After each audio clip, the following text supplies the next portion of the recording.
Hello, everyone, and welcome to another day. And let's see what things been today. Yesterday was a very fruitful day. We had a lot of conversation going on.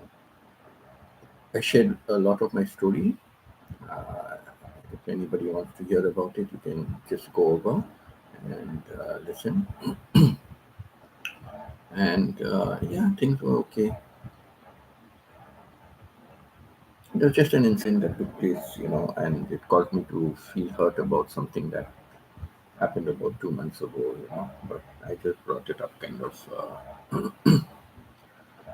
just brought it up, but that's life, right? Life has to still go on, no matter what ups and downs there are, you know.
Okay, sorry, I just have to check on the other devices because stupid like me, I did not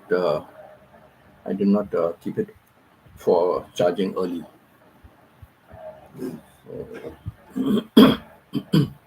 So two devices are still charging. I just got busy with something, and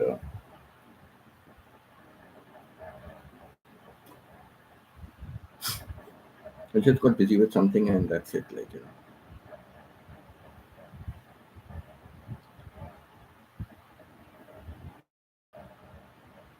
Then I realized I just had an hour left, and I had to go in for a shower, shave, and then shower. That's the time I set up the lights, started charging. So it's not ready as yet.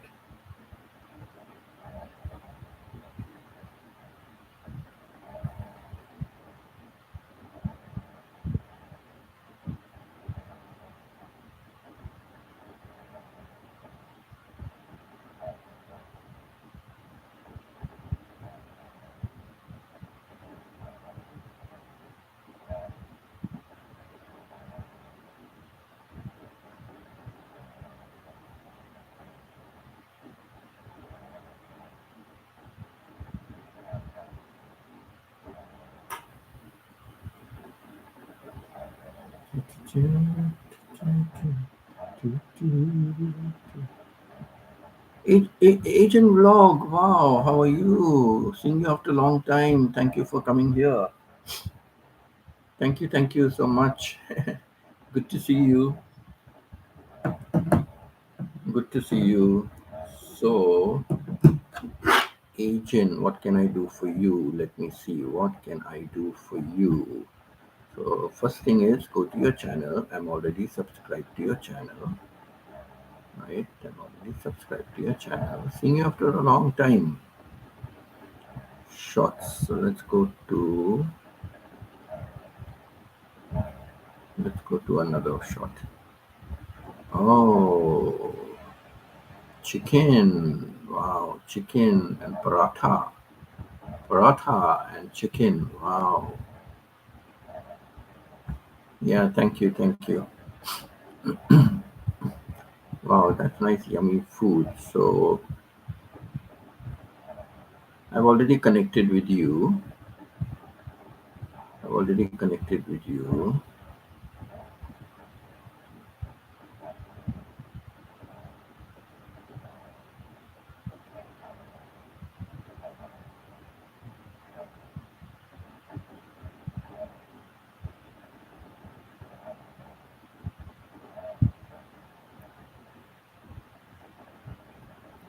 So I've commented on a video of yours, the chicken video.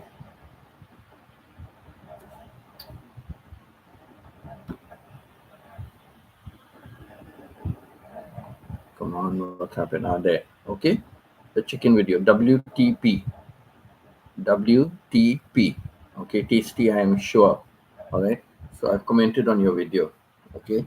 And if you see any ads coming, please, only one request, let the ads play fully. Okay. I have just one request, let the ads play fully.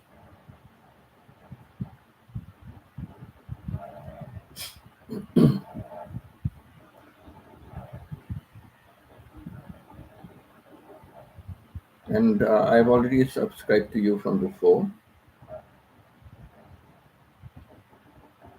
Already subscribed, extra subscription from another account of mine. Okay. Where's it gone?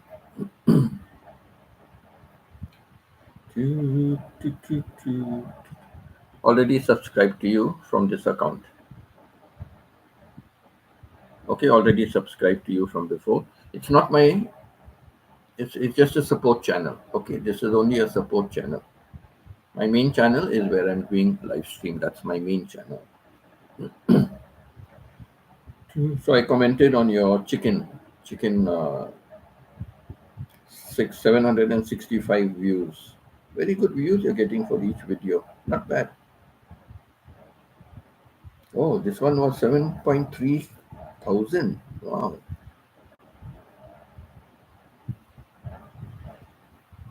Wow, 7.3 thousand views. That's great.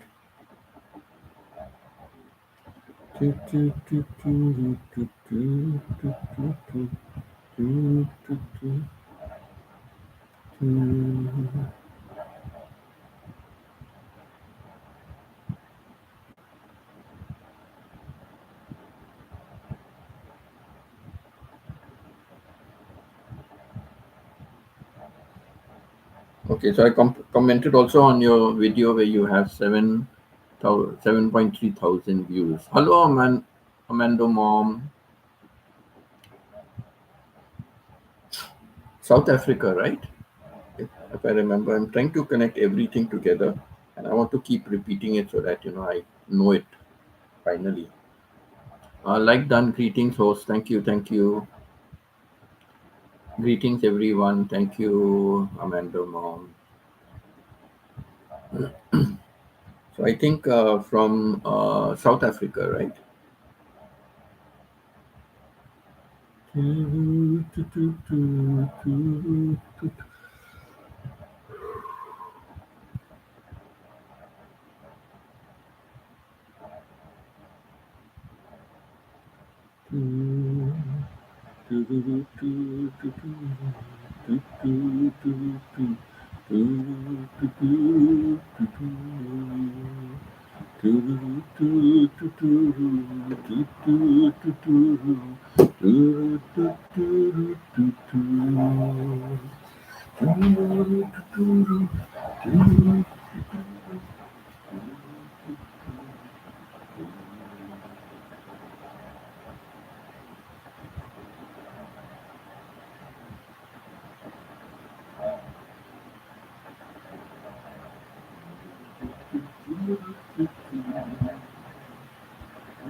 I only have one angel with me here. The other angel is a little further away, and the other one is in my room charging. I started to charge very late, so that's the problem.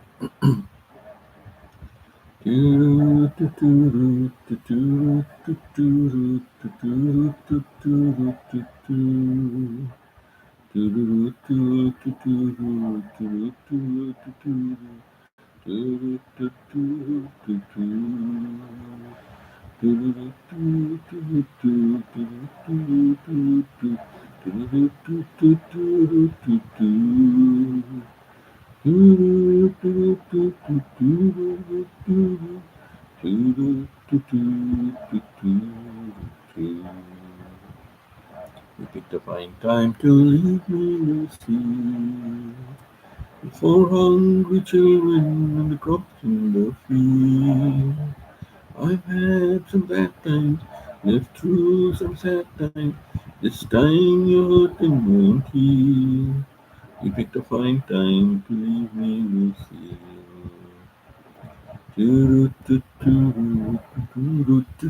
Please let my ads play fully. Only one request I have. Let my ads play fully, alright? All the money earned here is going to a good cause. It's going to educate Filipino children to get a college education.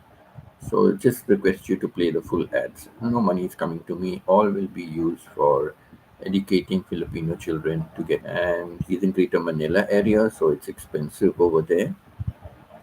So at least whatever I can earn over here, and I can pass on right to them.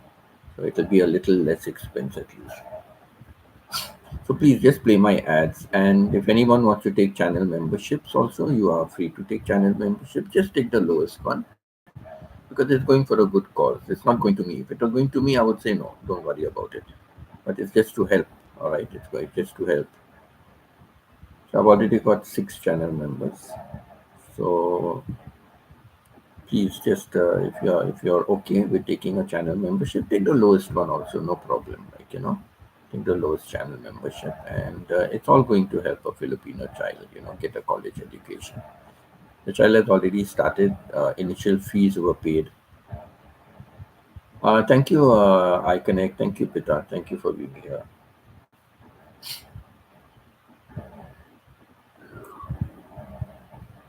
I forgot to charge my phone, my devices earlier. I only charged one.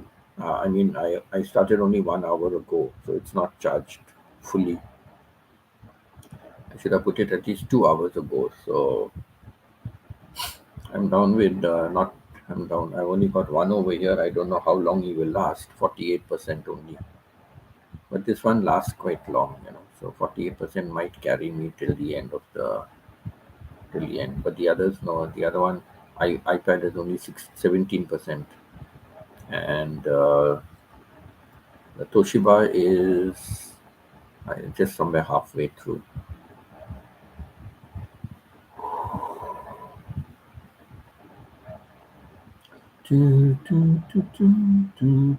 So ads come, just let the ads play.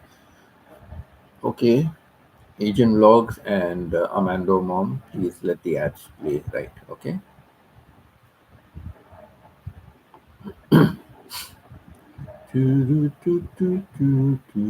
So I said I will be talking about my life. I've been speaking from last 2 days about my life.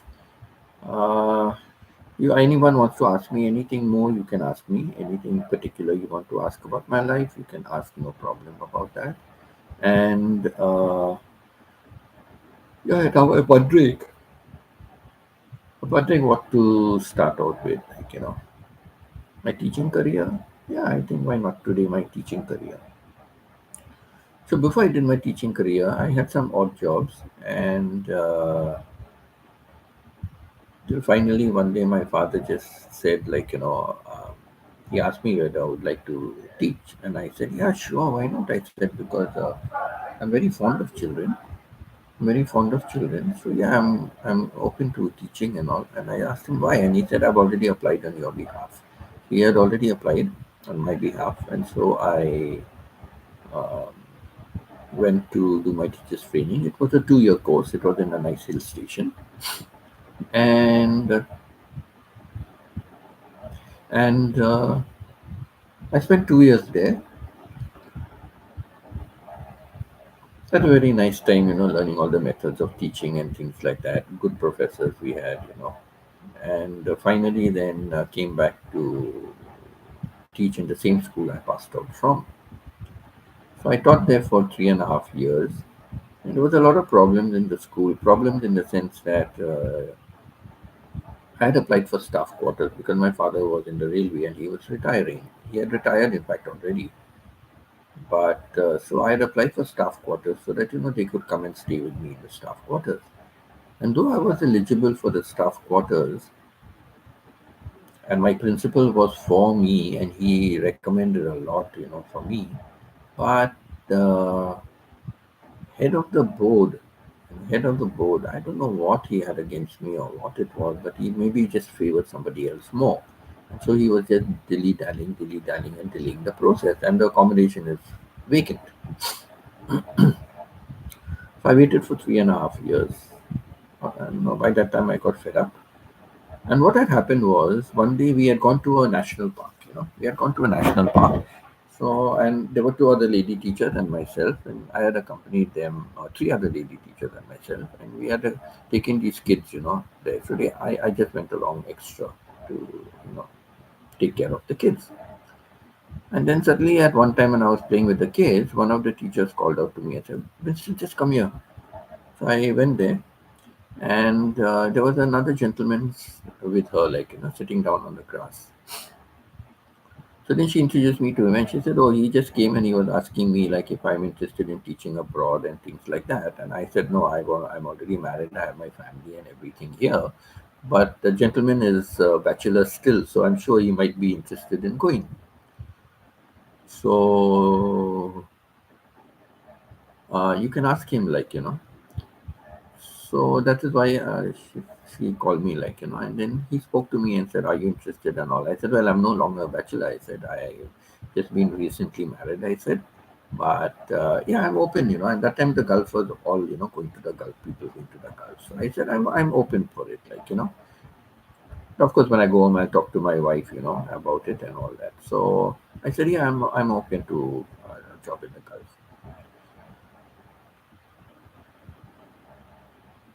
So long story short, the guy went back.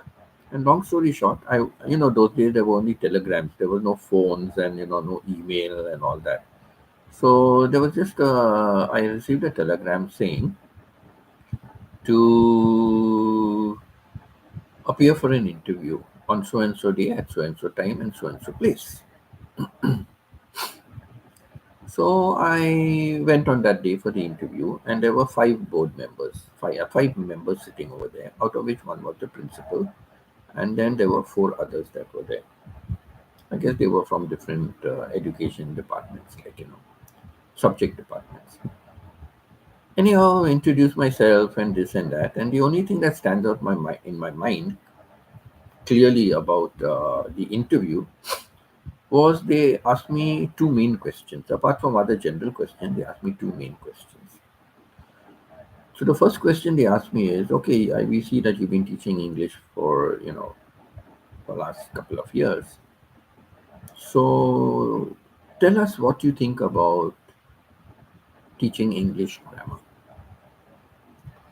So I said, well, let me put it this way. I said, I don't believe in teaching formal grammar, like giving them all the terminologies and, what is present tense, what is present perfect tense, what is present perfect continuous tense. And I don't believe in teaching formal grammar that way.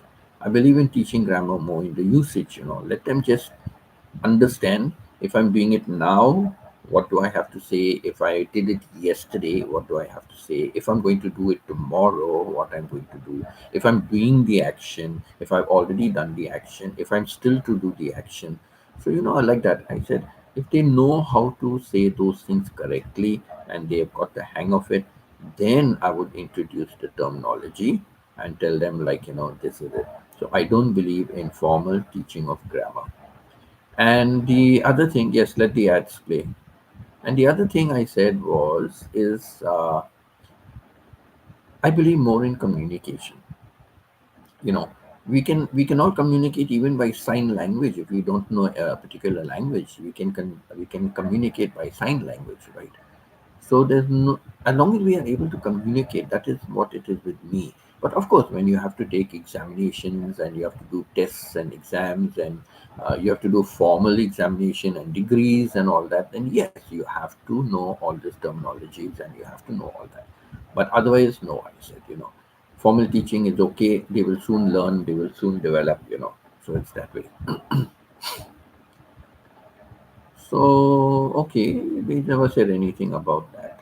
Then someone else asked me, like, okay, I've seen that you've done a math diploma, a modern math diploma. So, what can you tell us about modern math? And I said, sorry to say, I don't believe in any such thing called modern maths. But you did a course in it. I said, yes, I did a course because I wanted to know what is this modern maths. Everybody talking about modern maths. So yes, I went to this college and I did a part-time course. And ultimately, okay, we start something new. We start it in a different way. But then after that, we go back halfway through or whatever it is, we go back to the traditional method of teaching. So what is the thing about modern maths? I think I don't believe in that. But I just to mention something. But over the years, I became a very good maths teacher. I had more tuitions for math than for English because math is normally a subject which students find very, very weak, right? And I developed my own method of teaching math, right? And I used to teach so many different ways in how to do a particular sum. And I used to leave it to the kids to see which method they like the best, which method they find easiest. Because each one thinks in a different way, right? Each one thinks in a different way. But I told them once you do a sum with one method, then all the sums you have to do according to the same method. You cannot do one sum this method, another sum another method. No, it must be a right method, and it must be for all the sums. Of the same type of sums, you have to do it all the same way. So like this, I explained to them, like about all that. So I developed that system of math later on in life. But at that time, I told them, like, modern maths, no, I don't believe we are going back to traditional math, like. So when I then they asked me a few other general questions, and they said, okay, we will let you know. The famous words, "we will let you know," means forget about it. When I came home, I told my parents, I told my wife also, I don't think the interview went off well because I seem more negative than positive, and I don't think they would have accepted what I was saying. They were very quiet. They didn't ask any more questions about that. They did not comment about that. So I don't think I will be getting the job. But it's okay. I said, I went for the interview and tried it. The next thing I knew was I got another telegram, and the telegram said, you have been selected. Kindly go and meet so and so agency, and they will start your process for the visa. Now, at that time, I was not even a graduate. Okay, I was not even a graduate. I was doing my studies. I was studying by correspondence course. I was studying, but I was not yet a graduate. I was in my third year. I just had one more year left. So I went, and it was only my graduation BA. Okay, Bachelor of Arts. So I went to this agency, and as usual, you have to take a copy of your resume. So I took a copy of my resume. When he had a look at my resume, hi Stephen, how are you, Stephen? You're starting work early, right? That's why you're up early today. Thank you, Stephen. Thank you. Nice to see you here, Stephen. I hope it's boring, but I think this 1 month is worse. When you are normal working was okay. Now with this closure and all that, it's extra working. I guess too much supervision to do, right? That's why. Yes, too much supervision and all that. That's why it's worse. Anyway, Stephen, don't worry. Whenever you have to go, you have to go, right? It's okay. We are working. So thank you for being here still whenever you can. So I'm just giving about my education journey. So, oh, there's another very interesting part of my journey. I'll tell you about that after that. That's another day, maybe. So, I told my wife, I am not going to get this job. It's okay, let it be. I went for the interview. But then I got this call. I got this telegram saying, go to this agency. Now, when I gave them my resume, they looked at it and they said, oh, we are very sorry. I said, sorry about what? Oh, we are taking PhDs. We are taking postgraduates and PhDs. And you are not even a graduate. So I'm sorry, we cannot do your visa. Oh, yesterday was a boring day. I only had one man to supervise. Oh, okay, okay. Okay, that's why you were pretty. But you had gone away for some time, right? Towards the end. Towards the end, you had gone for quite a long time because I didn't see you saying you're coming back, and I think you missed all the story, what I told you in my message. So I think so. I'm not too sure because maybe I was just talking and I didn't notice you. I'm sorry if that was the case. So uh, yeah, so he said, we are only taking postgraduates and graduates. So I'm sorry, we cannot make your visa. I said, you are only in here. Your agency is not to recruit. Your agency is only your agency here is only for making visas. So he said, no, no, no. We also conduct interviews and we've done. I said, but I've already finished my interview and I finished it with the principal and his other subject teachers who came along. I finished the interview with them. I've been selected for the job. I have been asked to approach you only for making the visa arrangements. So I don't understand what has me not being a graduate got to do with making visa arrangements because I'm already selected by the school. So I said, please read the telegram again carefully. Because in those days the telegram to save on the money because it was according to words, how many words you use, how many letters you use, in the words. So total so many letters only, so many characters only. So if any more characters you pay extra for that. So people wrote very brief. It did not make sense. It was like I go, you come, we see, like things like that it was. So I don't know if any of you have experienced in that generation, where you had only telegrams coming. And so anyhow, I told him read it carefully again. It is only to make my visa, and if you don't want to do it, it's okay. He said. I said I will inform the principal about it. I will send a telegram to the school and I'll inform the principal about what you have just told me. So they asked me. They said, "Oh, do you personally know the principal?" I said, "Yes, I personally know the principal." I said. And I will tell the principal that you have it. Oh, no, no, no, it's okay. Then we will make your visa for you. So I'm sorry I lied to them, but the fact that he asked me, do you know the principal, made a difference, right? And of course, even if he said I did not know the principal and he refused, I would have still gone. I would have sent a telegram to the principal, right? But I said, let me speed up the process now that I got selected. Let me speed up the process. And then the other side, I told you, I was still not getting the staff quarters. So finally, I went to my principal and said, "Okay, I've got another better job in the Gulf, and I'm resigning." And he said, "Winston, I'm trying for you. Wait, something." I said, "I waited for 3.5 years. Say 3 years. It started after a half year. Say so 3 years." I said, "Like I waited and nothing." And I know Mr. Fredericks. That was the head of the board. I said, "I know him very well, and he's not because when I finished school, I got the best boys medal in the school. Okay, I mentioned about this before. Anyway, I got the best boys medal, and it's a gold medal. So I took this medal whenever I went for anywhere to meet people and all. I took the medal like a proud, youngster, showing I got the best boy in the school. And there was another history about that. I'll mention it in another day when I talk about my schooling. So I said, so I've been to all these people who promised me jobs, and then in the end they did nothing, nothing. So I said, don't worry, I know him, and he'll keep dilly-dallying, and I've got a good opportunity, and the Gulf, I can take my wife, we can both be earning a good salary, and I'll go off. So I went off to Muscat Indian School, Indian Central School it was called. So I went to Muscat. It's in Sultanate of Oman. Muscat is the capital of Sultanate of Oman. So I went there for a job. So when I went there for the job, yeah, so I tried to get my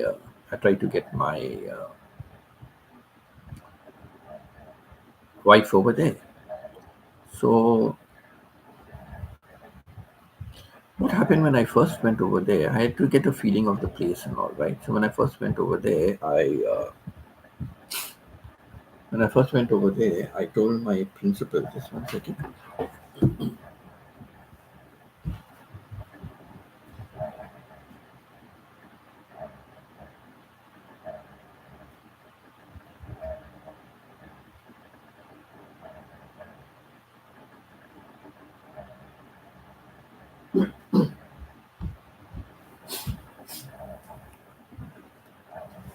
I just got the iPad that side. iPad is refreshing, so I had to just go and start it for ads. And nose is itching. So, still here, said I connect. Thank you, thank you. I was gone just talking to other people. Okay, okay, okay, yeah. Because I just noticed, like you are not yet come. And then normally you say you're back or you give a comment and all. So that is why I just thought like you were still busy at work and things like that. So yeah, so thanks, Stephen. Anyway, I hope today will be boring for you also. Then when I came to know that that principal of mine is from a place up in the northeast called more like north called Lucknow. I said, "Oh, you're from Lucknow." He said, "Yes." I said, "Oh, my aunt was the vice principal of the Martinia Girls' School, and my cousins all studied. The girls studied in the Martinia Girls, the boys studied in the Martinia Boys' School. So you must be knowing my aunt, Mrs. McClure." Once he heard that I have an aunt who's in the city of Lucknow, and from where he was, he started being against me. I did not know. I wondered why he's against me. Because I told him my eldest cousin is somewhere over here. I do not know where he is, but he's somewhere over here. I said, I know that much. So I just want to try and trace where he is so I can meet up with him. And remember that those days were all letter writing. There's no phones. So, and by then my cousins had all, scattered around and married and kids and all that. So it was difficult me getting the information. So I just told him like if he ever hears about it, like Nelson. So he started going after me then, just picking on me for any reason, and I didn't know why. So long story short, I finally happened to get in touch with my cousin, and he was staying very far away, and he was teaching in the Sultan Qaboos. The Sultan is Sultan Qaboos is the ruler, right? So the Sultan Qaboos University was there. So he was teaching in that university very far. But every week he used to come to meet a friend of his, and the friend happened to be staying behind, kind of a couple of little 5-minute walk behind my home, like where I was living. So he and the bus used to stop just opposite where I am staying. You know, going time just opposite. In fact, going when he was coming, it would stop just below my building, and I was facing the road, so it would stop just below that. And when he was going, it would be from the opposite side of the road. So I used to tell him, like, you just tell me, like, what time around you're leaving and all from there and all, what time you usually leave. So I said, okay. And how many hours it takes and all that. So I said, okay, I will see you. Because he told me, he said, why don't you come along with me to my friends, like, you know. So I said, okay. So he came. I kept looking, you know, and I kept looking there. And I told him, in case I'm not there, you just come up and all, like, you know.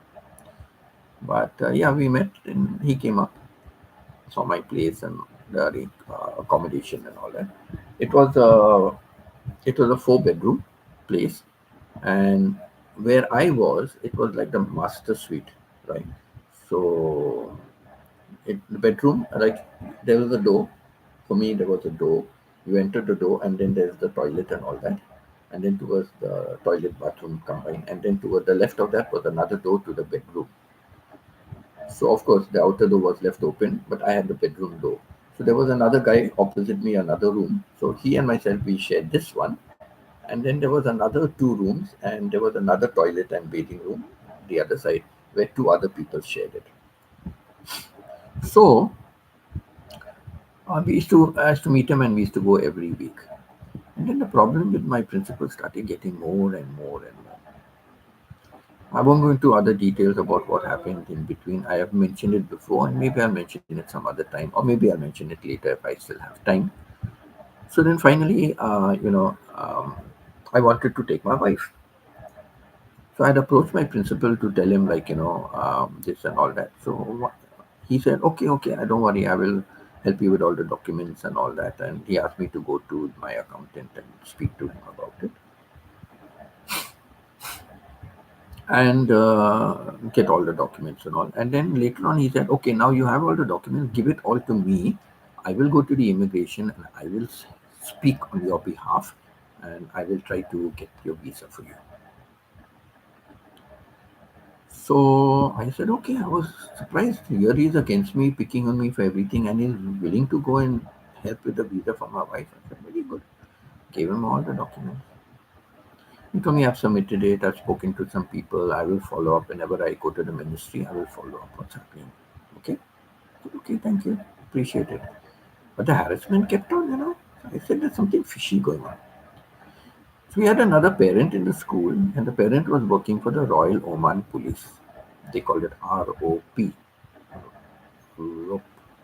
Royal Oman Police. And he was from Sri Lanka. So we're good friends, like, I was teaching his son, we're good friends. And one day I just told him, I said, so and so, this is the history of the principal.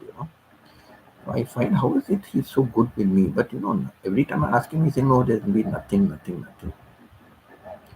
He said, do you have a number or something? Give you a file number, application number. Do you have that? I said, yes, I have that with me. So he has submitted it, that means, I think, right?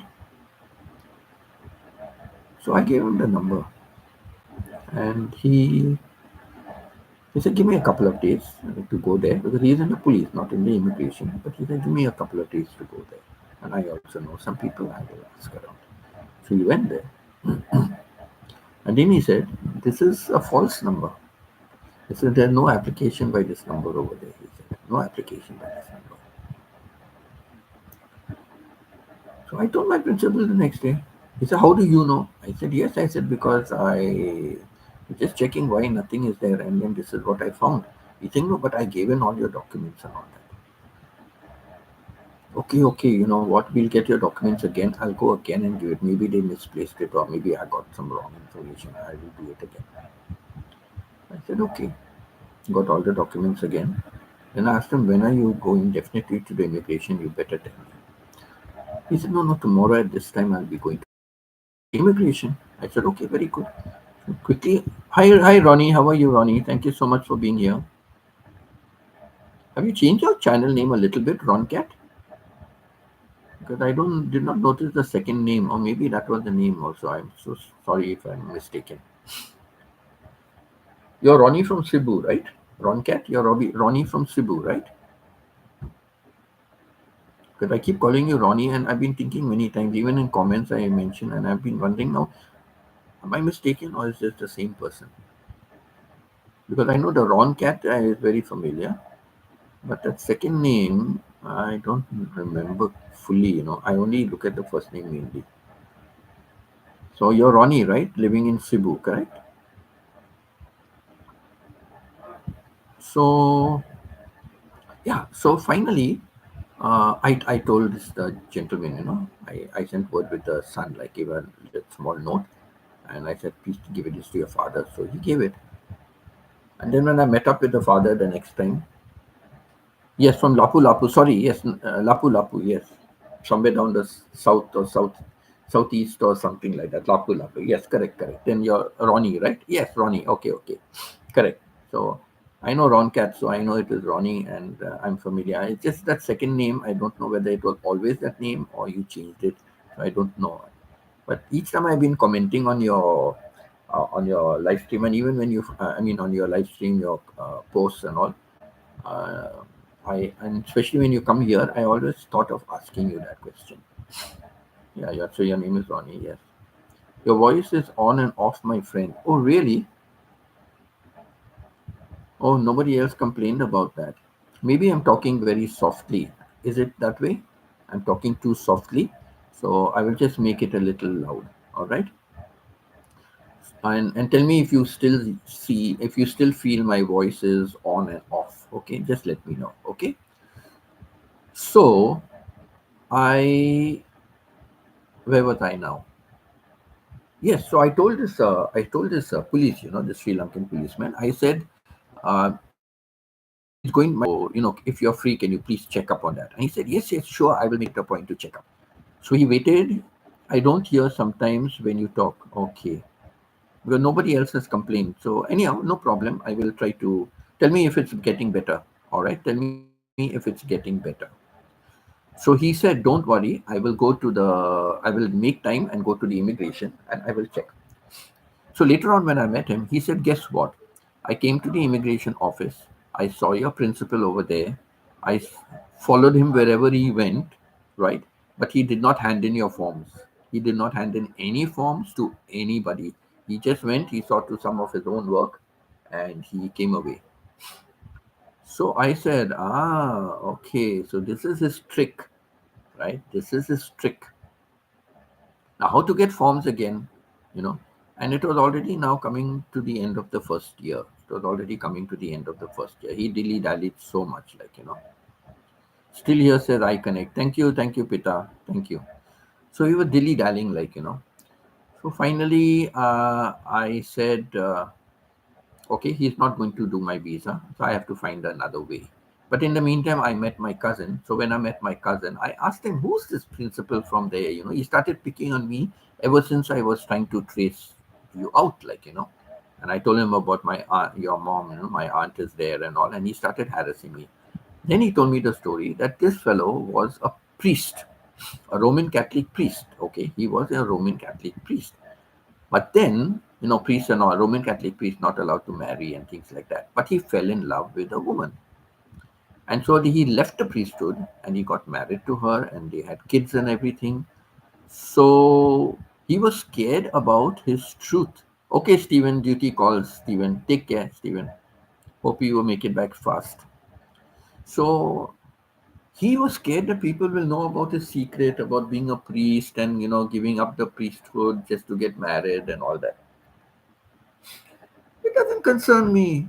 Why should it concern me? That is your life, right? That is your life. And that's why the Protestant priests, they are allowed to get married and have kids and families and all. So I said, no problem. I said, these things don't bother me. So I don't know why it bothers him, So that is what the reason why he started turning against me. He was scared his secret would come out when I find my cousin. And I might go telling other people about it. But no, I didn't bother about telling anybody else about it. So finally, the year came to an end. I came home, and when I came home, I told my wife, like this, like this, like that. Now, there was another boy in grade 7, and the chairman of the board, I was teaching his son extra private lessons. He wanted that time, in the beginning when I started. So my name was recommended to teach, and I was teaching him in the classroom. So my name was recommended. So it was very good that I was teaching the chairman's son in grade 4, he was. So he had a cousin in grade 7. And this cousin, his father, had opted for Oman citizenship. He was there many, many years. They are businessmen. He had opted for citizenship, but the chairman who was this had never opted for citizenship. So what this boy told me, he said, if I agree, he said, my father said, because you're having problems with the principal, my father said that you come as a teacher to teach all the Kimji Ramdas, that was their name, the Kimjis, the very big name. You ask anybody in Oman, especially in Muscat. So the Kimji Ramdas, you ask anybody Kimji. They had so many shops and stores and all that. In fact, I bought a Ricoh camera from their store, Kimchi store. I bought it and I got a discount also. Not a bad discount I got also, for the camera. So that was one of my first cameras like I bought. With, you could, not a very big one, small one, but you could adjust to settings and all, like a professional one, Ricoh. So with the result, the boy told me, my father said, you can come and teach all the Kimchi sons, all the Kimchi children, you can teach every Kimchi child, you teach them. And he will make your visa and he will do everything. And if you're prepared for doing that, then you come and talk to him and you can discuss whatever it is, my father said. Now, that was a wonderful opportunity for me. Where I would have landed, I don't know. Maybe I would have got a much better salary. I would have been able to bring my wife and, lots of things. But when I came home, my wife said, no, forget it. All these promises and all are no use. I said, no, this is a well-known people. They are well-to-do. They've got so much business, let it be. But she said, no. We were just married in the month of March. We were married in the month of March. This was in 1979, month of March, and in August I went off. So we had just had few months together when I went away. And we were staying separately. When we got married, we were staying separately. But then when I was going, I said, forget about staying there. You come and stay with my parents. That will be better. And I used to send money regularly and all that. So she used to buy stuff like, butter and bread and all these things. She used to buy, when things are over, she would buy from that money. So, so finally, I came home and she said, no need of going back and all. I said, I have to go back. I have a 2-year contract.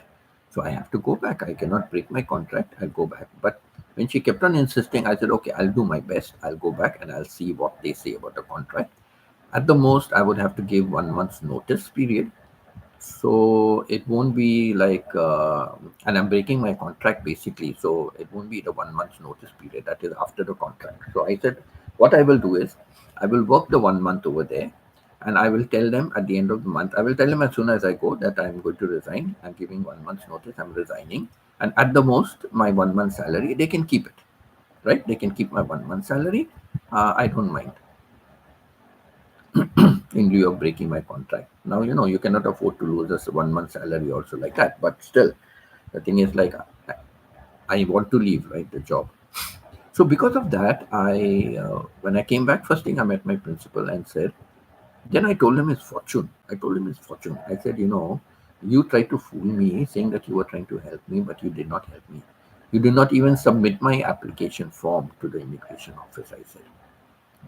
Oh, how can you accuse me of doing something like that? I said, yes, because I had a parent follow you. And the parent told me that you have not submitted any application on my behalf. He was shocked when he just stared at me like, in disbelief, like, But I'm that type, I leave no stone unturned. That's why I always question why, right? So, okay. I said, you did not make it, it's okay. But I said, my father has fallen and fractured his leg. And it was true. I brought some pictures.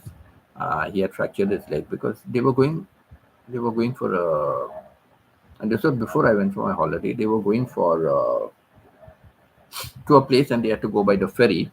And as my wife was getting into the boat, she slipped. These boats are these small ferries, so slippery, like, So she slipped, and my father went to save her, and he took the full weight. So his leg got twisted and he fractured. He had a fracture. So he was in a cast, and he had already retired by that time. So he was in a cast. His leg was in a cast, So I had some pictures about that.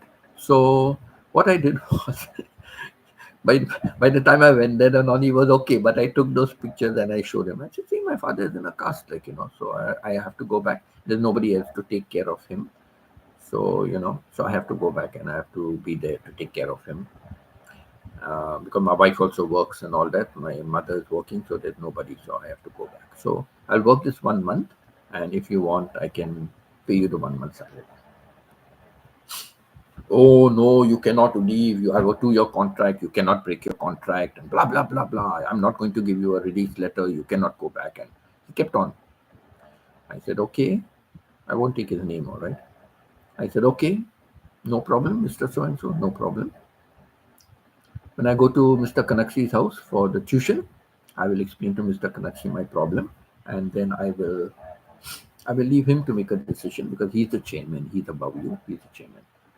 "Oh no no no no no no no no no no! Don't go! Don't talk to him. I will do what I will see what I can do. I will see what I can do. Sorry, you will not see it, like how my application for my wife. You never gave in my application." I said, "So the same thing you will do now, and then the month will be over and I will be stuck. So sorry," I said. "You can do or you can not do. I am going to talk to Mr. Kanaksi when I go across." "No," he said, "I promise I will do something. I will let you know." But I gave him that kind of threat, like the sword hanging above your head. So I gave him the threat that I'm going to talk to the chairman of the board when I go for classes. But when I came back, I never had classes. They had stopped the classes by then. I didn't tell him they had stopped the classes. So I waited for a couple of days, and I think after a few days, he got back to me and said, "Okay, okay, okay, I have sorted out the matter and everything. I hope you're not spoken to Mr. Kanaksi." I said, "No, I'm not. I'm not going to tell you whether I spoke or not, but you please tell me, what have you decided to do?" So he said, "No, no, no. You can leave after a month and all that, and you don't even have to pay your 1 month salary. It's okay. You can take your salary also and go. And that much I can do for you at least. I'm sorry I did not submit your wife's application, but this much I can do for you. You can, uh, you can claim the 1 month salary."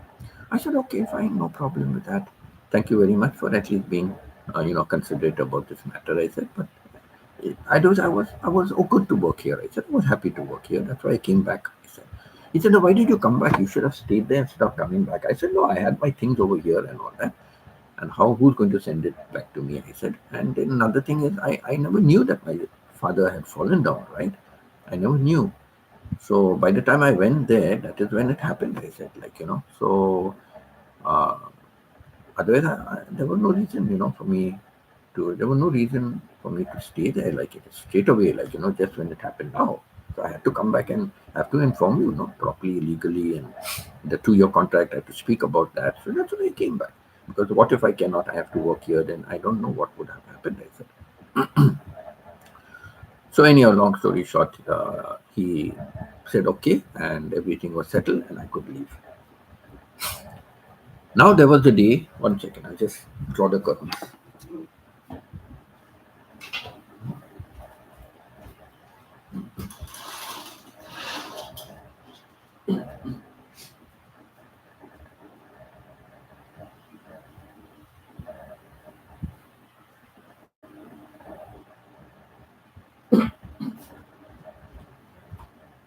I'll just bring the other my laptop. Okay, I'll just bring my laptop. Just 1 second.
here now. My laptop must have been very, very lonely. My other laptop must have been very lonely. Bring it here. So,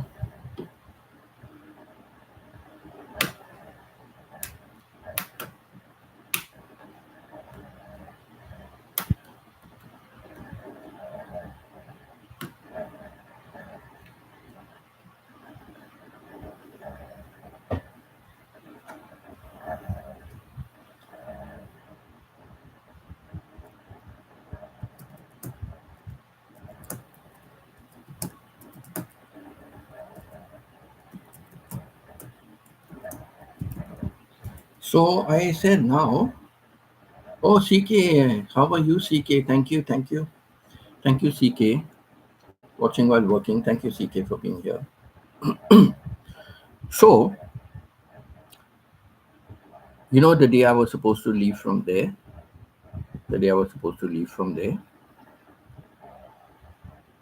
I was waiting. Now, the bus was supposed to come and pick me up from my apartment and take me to the airport, right? And I'm waiting. Time is passing, time is passing, time is passing. And the bus has not yet come. And you remember those days, there's no call, no phone to call and all that. So what to do? I'm wondering why this guy hasn't come. Why has the driver not come? And that too, he was going to bring my passport. He was going to bring the money, the passport, the money. The accountant would give him an envelope and everything. I'll tell you about the accountant afterwards. Okay, so another story about that. So I'm waiting, and all that. In the end, the driver came. He was a turban guy, from India. So finally, the driver came, and I said, "What happened, Sardarji?" And he said, "Don't tell me." He's saying, he called all abusive names to the principal, and he said, "I was waiting outside his house for so long, just to get your passport." He said, "Money I had with me. The accountant gave me the envelope with the money, but your passport was with the principal. So I was waiting outside his house for so long. I was waiting for that." Oh, lovely girl channel. Thank you, lovely girl.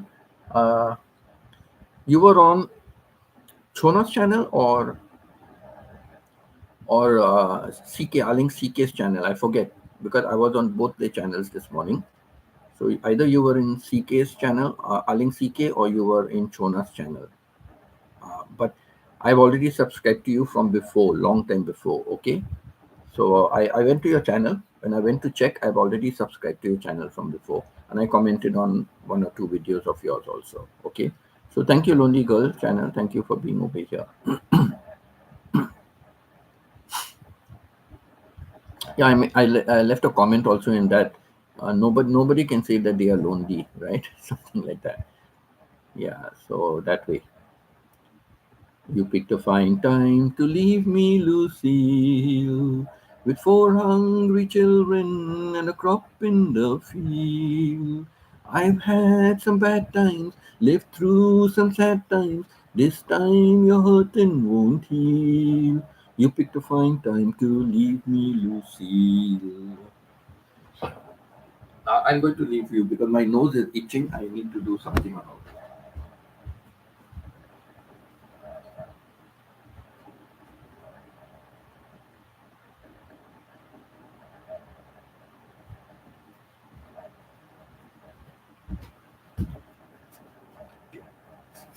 I'm sorry, I just had to.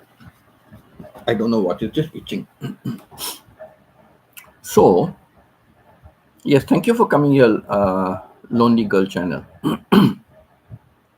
So, Lucky Lucy is still here. Thank you. So, he told me like this, like that. I said, come on, I'm waiting. Let us go quickly to the airport and all, I don't want to be late and all that. So, we went to the airport. Now, before that, when I went to my accountant for finalizing my salary, I used to do my own typing of the exam papers and all that. I used to do my own. There was a typist, but she was doing for everybody. So I used to do. I knew typing. I would do my own papers. So I sat down with the accountant one evening, and he told me. He said, "Okay, now." He wrote everything, the breakup like of everything, and he said, "Okay, you type this out and you bring it to me, okay, and make 2 copies, okay, and type it and bring me, make 2 copies. We used to have carbon copies and all in those days. And typing the keyboard and ting, we have to move the handle, ting, ting. Those were the typewriters we had. So, yes, lovely girl. Thank you for being here. Thank you so much. Thank you, CK, also still watching while working. Thank you. So so with the result, I said, okay, uh, I will type it. So while I was typing, I saw he wrote over there, bonus, bonus.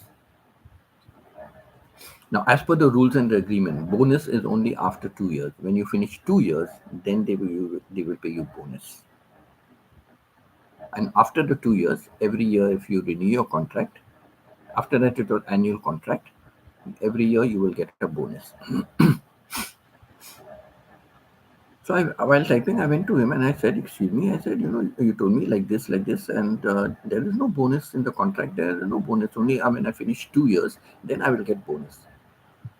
So he turned around and told me, he said, "Now, do you want bonus or you don't want the bonus?" I said, "But if I claim the bonus, aren't you going to get into trouble, or I will get into trouble for claiming the bonus?" He said, "Who is the accountant over here?" I said, "You are the accountant." He said, "So I am telling you, no, as the accountant, I have to pay you the money, right? So I am telling you, and I've given you to write the bonus. So if you want the bonus, you write it. If you don't want the bonus, write it." No, no, no, I said, "Of course I want the bonus. Any extra money is good, right?" So I said, "Okay, okay. Thank you so much." I said, "I really appreciate you're such a good man." He said, "Don't worry. How I will answer, Mr. I will answer. Don't worry. You know." I said, "Okay, okay." So I went back, typed, made the 2 copies, gave him the 2 copies, and went off. Then one day he called me and said, "Okay, now I've made everything. You have to sign here. Sign that you have received the money." I said, "Okay." I was going to sign. He said, "Wait, have you received the money?" I said, "No." "But you're signing that you have received the money." I said, "Yes, because I guess that's a formality, right?"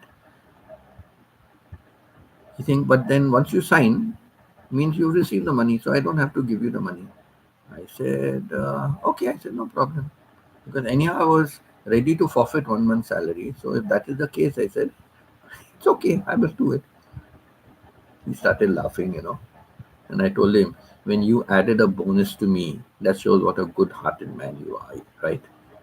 So why would you keep my money? I know you would not do it." So he started laughing also. So anyhow, he gave me that bonus money. He called me again. "Okay, so now this is all your final payment. How much it will be you signed for? That is what you will get. I will send it along with the driver on the day that you are leaving to the airport. I'll send it with the driver and your passport, but of course, is with the principal, so I cannot do anything about the passport. But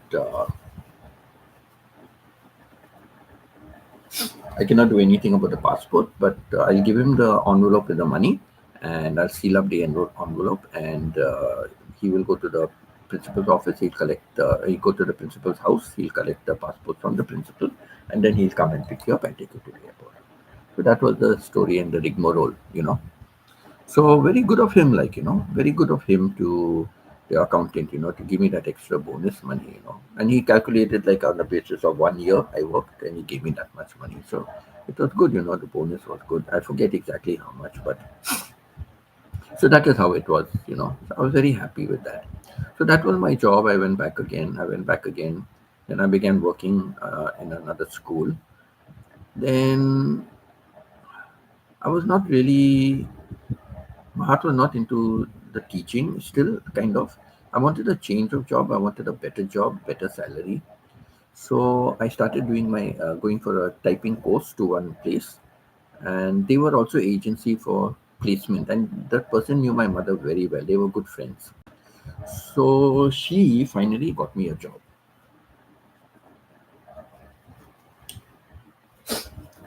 So she finally got me a job with a travel agent. She got me a job with a travel agent. So when I went there, and it's a big travel agency, it's called Sita Travel, SITA. If you Google, you'll find Sita Travel, big travel agency.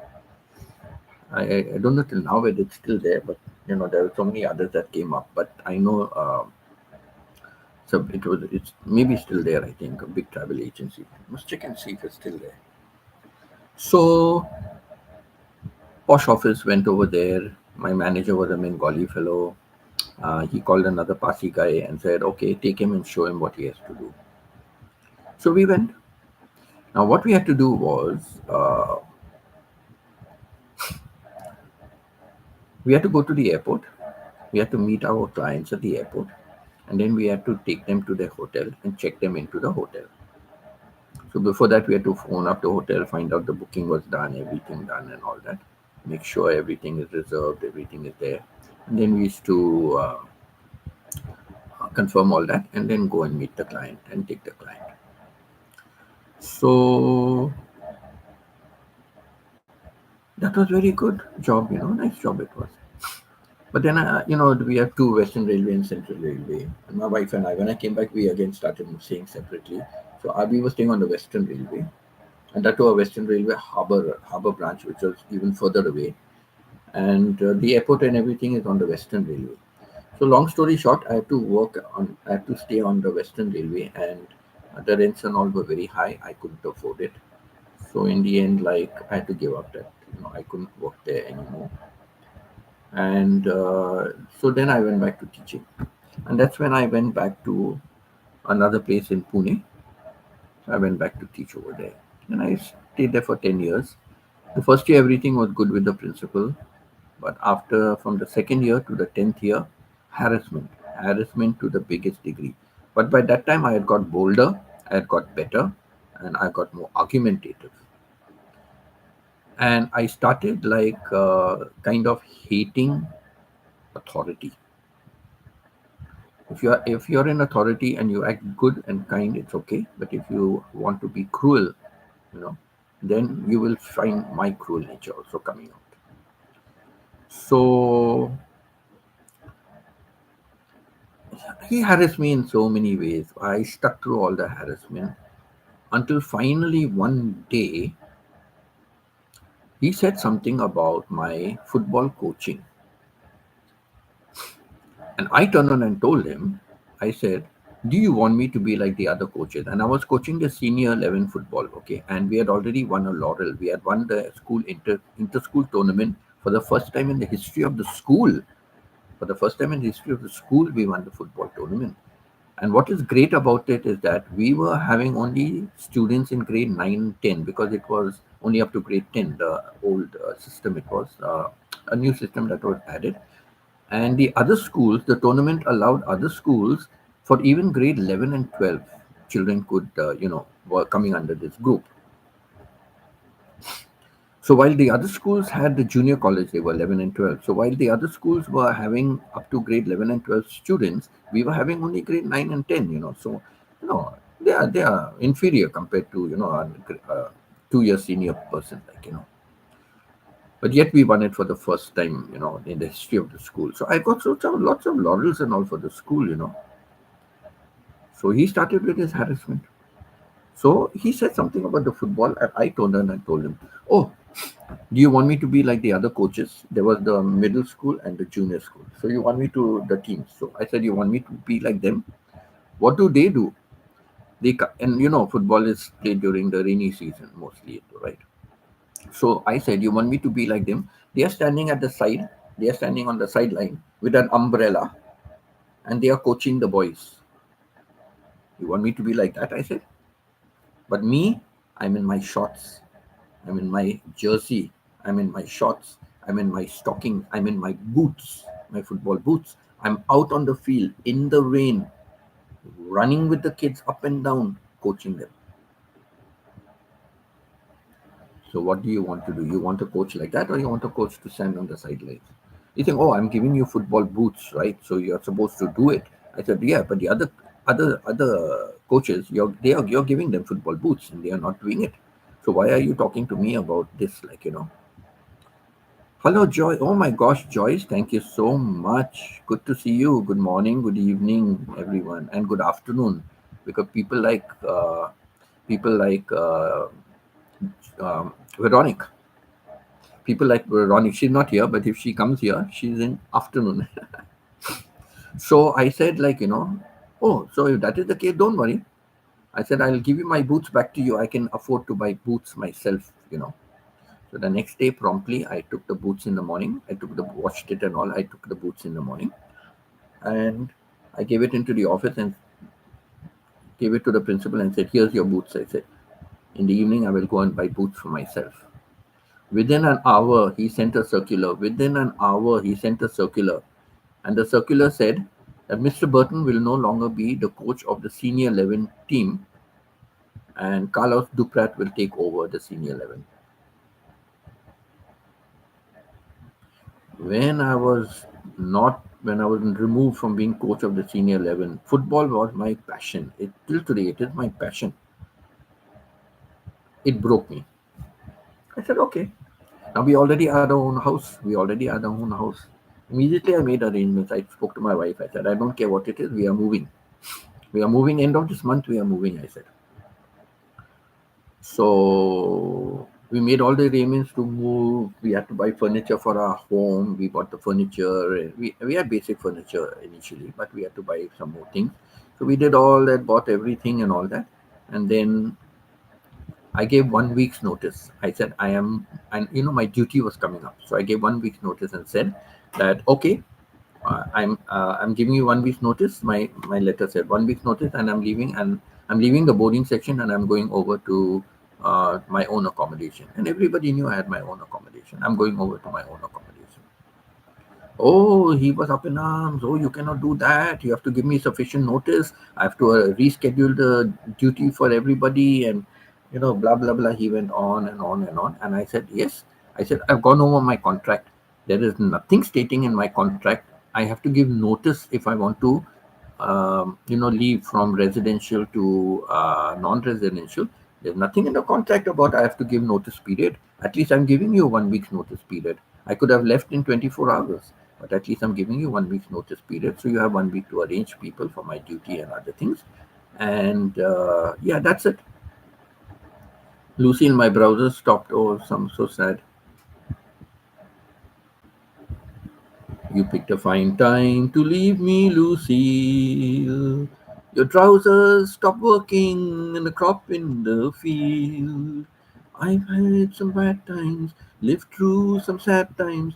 This time the trouser won't fall. You picked a fine time to leave me, Lucille. Okay. So finally I said, you know, we are leaving. There's nothing you can do. And we left.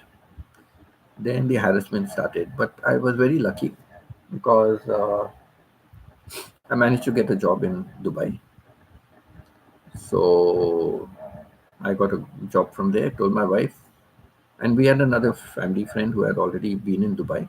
So he said, no, I've got my family and also there won't be any problem you can bring. So I said, okay. Others are not going to the Gulf again if I cannot take my family. And I already had 2 kids, right? So long story short, I got the job. I gave my 1 month's notice and I left. I left. So that's when I went. 19 years I worked in the Gulf. 19 years I worked in the Gulf. In the Gulf also, when I went, I had bad principles. Okay, I had bad principles. I was at loggerhead with the principals. Both the lady that was there and the one that came substitute. And then when the lady came back again, my wife resigned, gave 1 month's notice. We paid 1 month's salary, and she left with the kids immediately. Like in the morning, the principal came to the school, the same principal who was there before. Before she was called headmistress, now she came back as principal. My wife walked in the morning. Here's an envelope, my resignation, and here's another envelope. You can count it. It's my 1 month salary. I'm leaving immediately. So here's my 1 month salary in lieu of 1 month's notice. And off. She were packed up with the kids. We were packed and ready. We went off. So that is it. Then that principal harassed me even more. I was teaching grade 11 and 12. I was teaching grade 11 and 12. She brought me down to teach grade 3. She brought me down to teach grade 3. I had just few months left. That was in August. So August, September, October, November, and December were the holidays. And my contract was getting over in December. So I said, no problem. I was teaching grade 3 then. And when my contract got over in December, I just left. I didn't even give notice because I just said, I'm not renewing my contract. I'm not renewing my contract. That was in a place called Alain. And then from there, I went to Dubai. Then I got a job in Dubai. I ended up with being 19 years in UAE altogether, 19 years.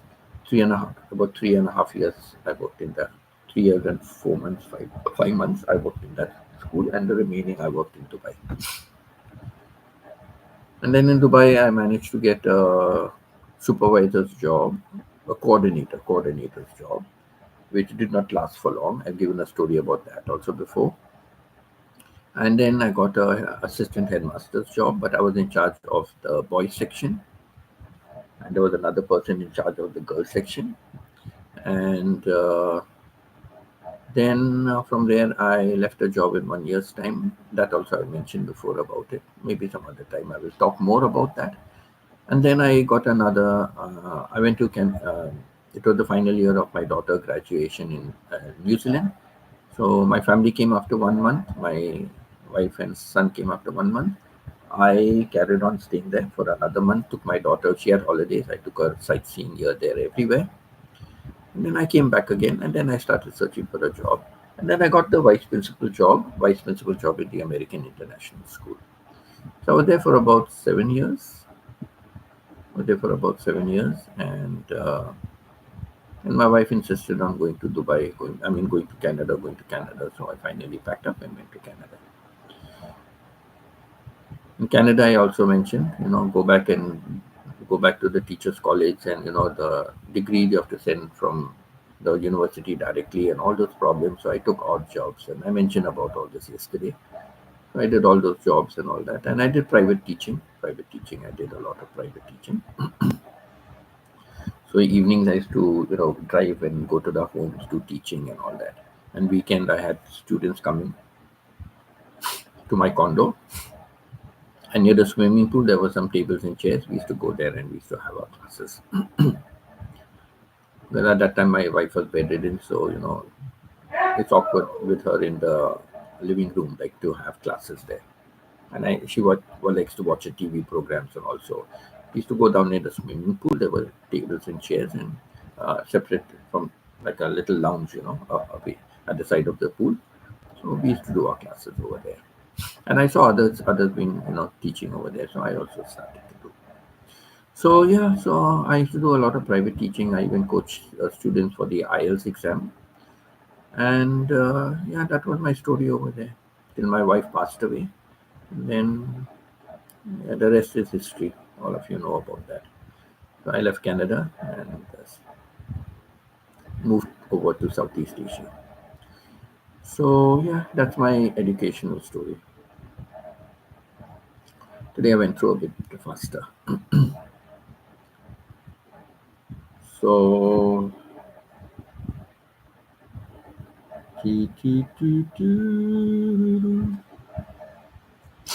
so what are some of the things I can speak in between? Let me refresh the. Maybe I'll bring it. I'll bring it here also. I'll bring it here.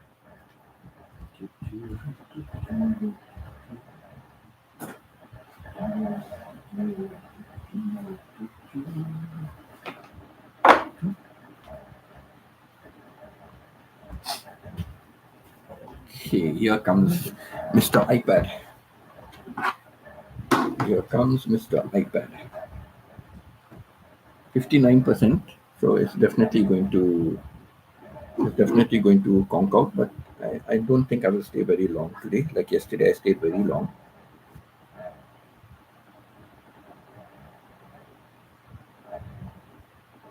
Yesterday, very long, and whatever I was talking about, I felt deeply about it, so I just mentioned certain things about it. Do-do-do-do-do-do-do. For hungry children and the crop in the field. I have lived some bad times, lived through some sad times. This time your hurting won't heal. You pick a fine time to leave me, Lucy.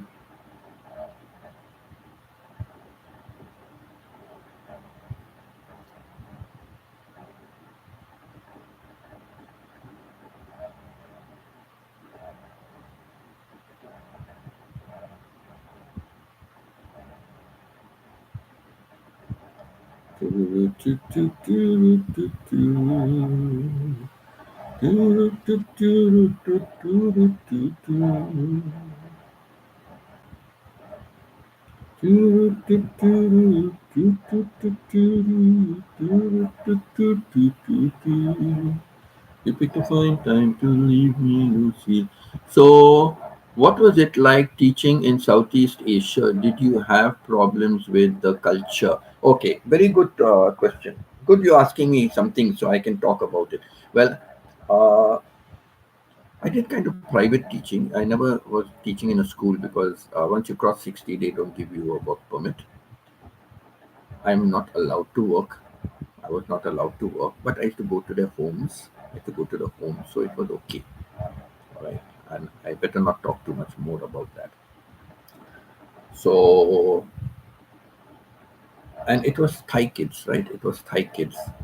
So, three kids I had, yes, three kids I had, they were going to a Thai school, but they knew a little English.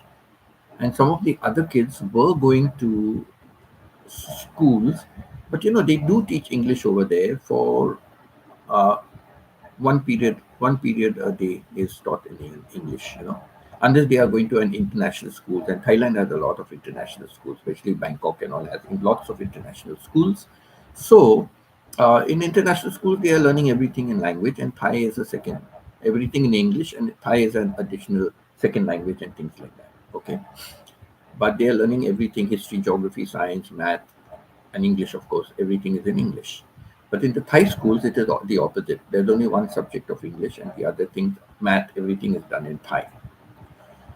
But fortunately, the kids that I had, they were like of grade 7, and the other family where there were three kids I had, one was in grade 6 when I started.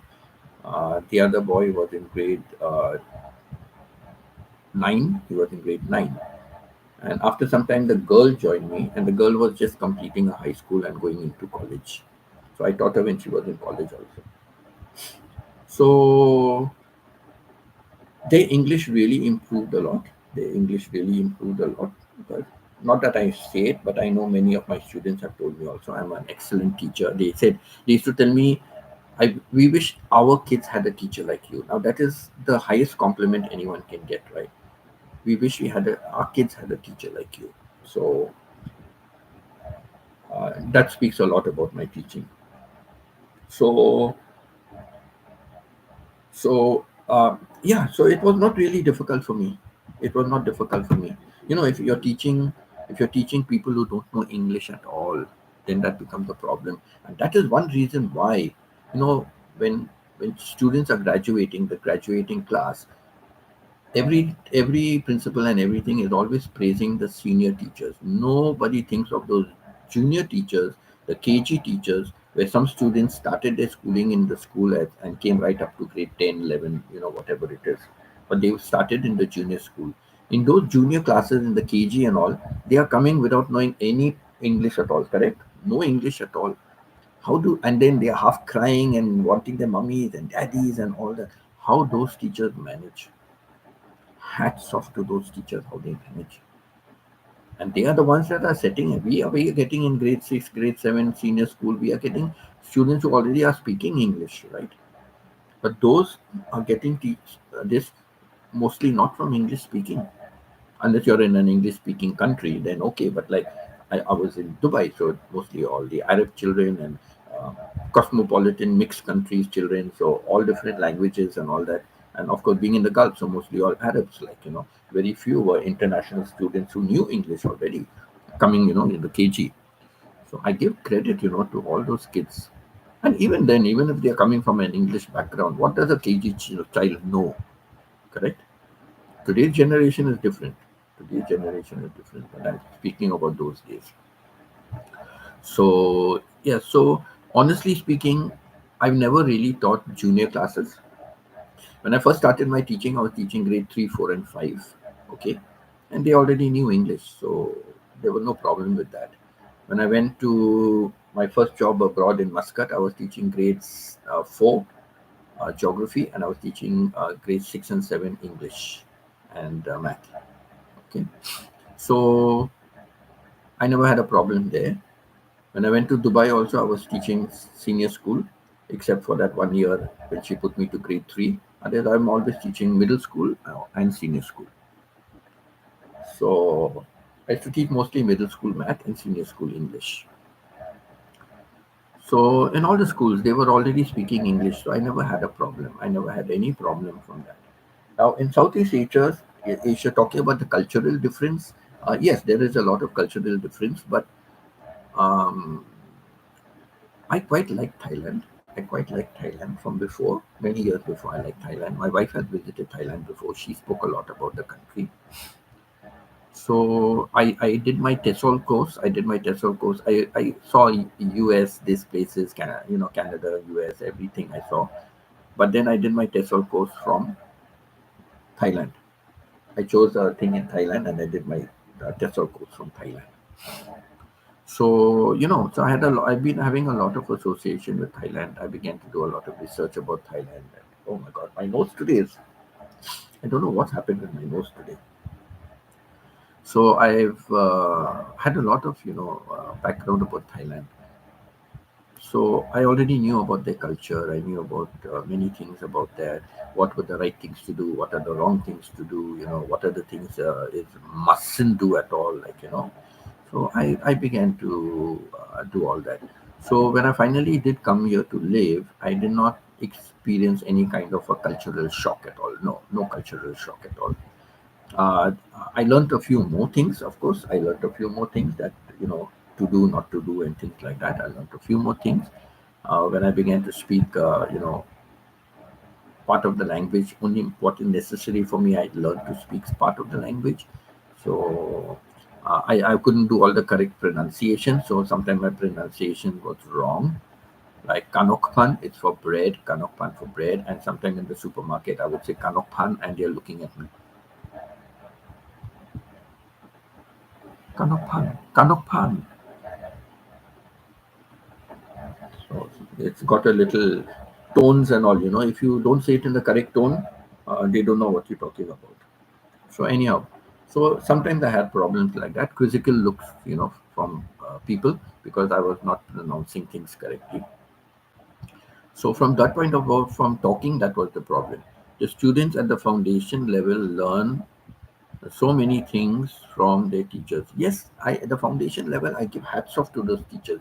Honestly, when I started, to give part of the speech and all that, like vice principal and all that, I would include the G. I said, this is something that is always overlooked by many principals in the school. In fact, by almost all the principals wherever I taught, they always overlook the KG kids, and I feel that we should honor the KG, teachers. We should honor the KG teachers.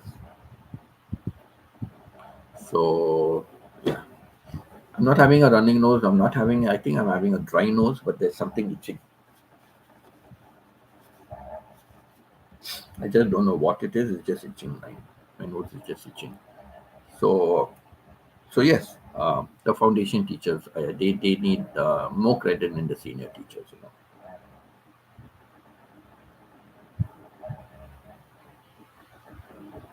And there's no hair sticking out of my nose either. I keep trimming it often. So I just don't know what peculiar things always happen with me. So yeah, I love refreshing my screen now. I have everything over here. I can refresh it. Ads are starting. I refreshed here also. Ads are starting. Let me go back for the small man. If I go back and then come back again, then again I can have the ad starting here also.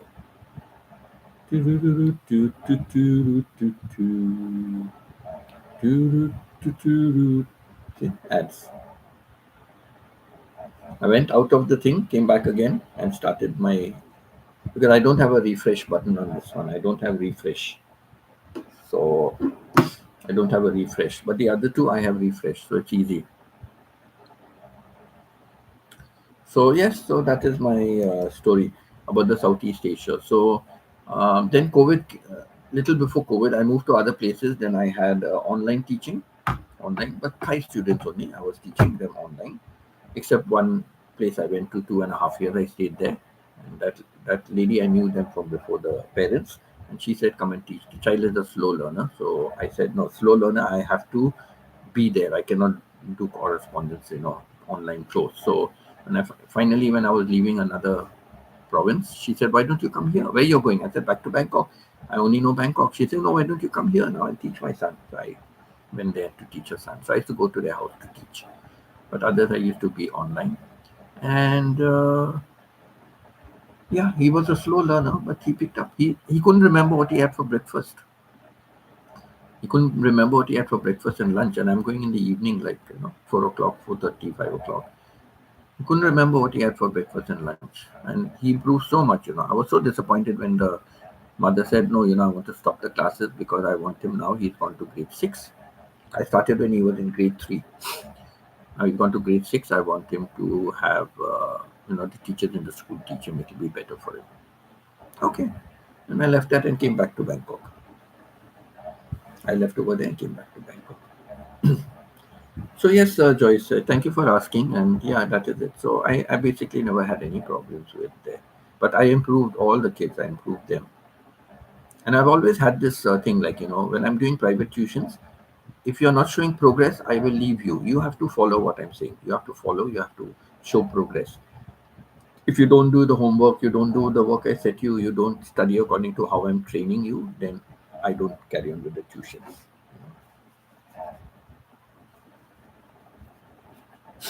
And also another thing, what I do is I don't stay with students for a long time. Once I find that they are okay, go back. If you again experience difficulty in the class, then I'll continue with you. But now I want you to try and go on your own. Don't be dependent. Don't be dependent. So I never minted money. I was to do one-on-one, not group tuitions. I do one-on-one, so I can teach the child properly. And not that my fees were so high, like, no. So from before I've been like that. Hi Stephen, good to see you back again. Stephen, that's good. So I believe me, I'm sorry if I'm talking about this again. And yesterday this was a very sore point, but anyhow, but this is me. You have to accept this is me. I've never been chasing money. Like, there was a time in Dubai as vice principal of the international school, I was getting a salary of about 6,500 Canadian dollars. That was my salary. 18,000 Thai, 18,000 dirhams. 18,000 dirhams at the so don't check the exchange rate today. Exchange rate was lower. In those days, it was lower. So if you take the exchange rate in those days, it was 6,500 Canadian dollars tax free. So I have earned a lot of money also. I've never chased money. I've never chased money. I've even done charity. I never chase money. I do a lot of charity work. So so I didn't mint money. People used to have groups and batches. No, I would do one-on-one, driving to one house, then go to another house. But I genuinely taught the kids to improve. So after a couple of years, 2 years or something, if they are doing well, now you go. You don't need tuition classes. So it is like, let me go and help somebody who really needs the tuitions. Let me go and help them. So that is my, that as a teacher, that is how I have been in my whole life. Yes, it's really good to see you, Joyce. Really, I'm very happy. In fact, Stephen had asked me some time ago, what is everything okay? We've not been seeing Joyce, and I explained that mostly it's all your Wi-Fi problem, but you are in touch with me on WhatsApp. I read out a few messages that time that you had written to me about the Wi-Fi problem and all those kind of things. So I had read it out to him, like, see, this is what Joyce had said. So it's always understandable, no problem. Yeah. Hi, Stephen. How are you and Martha doing? I'm well. Martha is doing better. Yes, good, good. I'm so happy, all these days, like more than a week now, she's been doing better. That's good to hear. Yes, very good to hear, Stephen. So, Yeah, Joyce, thank you for asking. Yeah, I don't mind sharing anything of my life, So I've always been like that, always a one-on-one teaching, never in group teaching. And don't continue teaching them forever. No. After a couple of years, you got a foundation, you can do it on your own. Don't become dependent, you know. Don't become dependent. Go and start studying on your own. And if you find higher classes, it's, difficult for you, come back. I don't mind. I'm always here. Come back. So, we did. That's my policy in teaching. I can be minting money, right? I don't do it. I don't do it. I don't do it. I've never done it in my whole career. Never ever done group tuitions. One place I did do in the school where I taught for 10 years. There we had to give preference to the boarders to teach them. So we had classes and they would come, but I would take them all from one particular grade level, like grade 8. I built up a reputation. The minute the students went to grade 8, they would come to me for maths tuitions. And I would never teach grade 8 math. I was never teaching grade 8 math. I was teaching only grade 6 and 7. I was teaching grade 6 and 7 English and math, and I was teaching the senior school 9 and 10 English. So I never ever taught grade 8. But I don't know why. Over the years, I just, not even over the years, like almost from my second year, I just had this reputation. The few kids that came to me and I taught them, and then it became a reputation that no, the minute you go to grade 8, go to Mr. Burton. Go to Mr. Burton for math classes. And they used to come to me. One boy, he was in grade 7, okay, I taught him. So he got the best scholar. We had 3 sections in grade 7. He got the best scholar. Out of all 3 sections, he got the best scholar. And when he went to grade 8, I was sitting in a grade 6 classroom. And on the first day, the boarders have to get the official form from the vice principal, the headmaster. So he came with a form, for me asked to sign. So he came with a form, and in the class only I said, "Get out, out, out! Don't come here. You don't need tuitions. You got the best scholar in all grade 7, best scholar, intelligent boy you were." I said, "And you're coming for tuitions?" I said, "No. I will teach somebody who really deserves it. Not you're already a scholar." Later on, he came. So, I felt very bad, sir, how you spoke to me. I said, "Why? You're a scholar already, man. I teach only those who want to get improved. You're already there." He said, "Sir, in math, I am a 70% student. I want to become a 90% and more than 90% student. That is why I want to come to you." My heart melted, man. My heart melted at that time. I said, how I acted so rude with him, but acted rude in a kind way, like you don't really need the class. And that is my philosophy. Like, you know, if once a student has reached the level, I will teach somebody who's really weak and improve that child. You can do it on your own now. So why I waste my time teaching you? Let me use my time to teach somebody who's weak, who has a poor foundation, build up their foundation. I want to teach those kind of kids, right? So that was my policy. So when he got the best call and he's coming to me for class, I told him. But then when he said, I got in 70s, but I want to become a 90 and more than 90% student. That is why. Because all my other subjects I'm scoring well, but I'm not scoring well in math. I said, bring me a form. He pulls it out from his pocket with all crumpled and all that. He pulls it out. He thinks, so here it is. I signed it and took it. Go, I said, I'll do it. And really, till today, he always thanks me.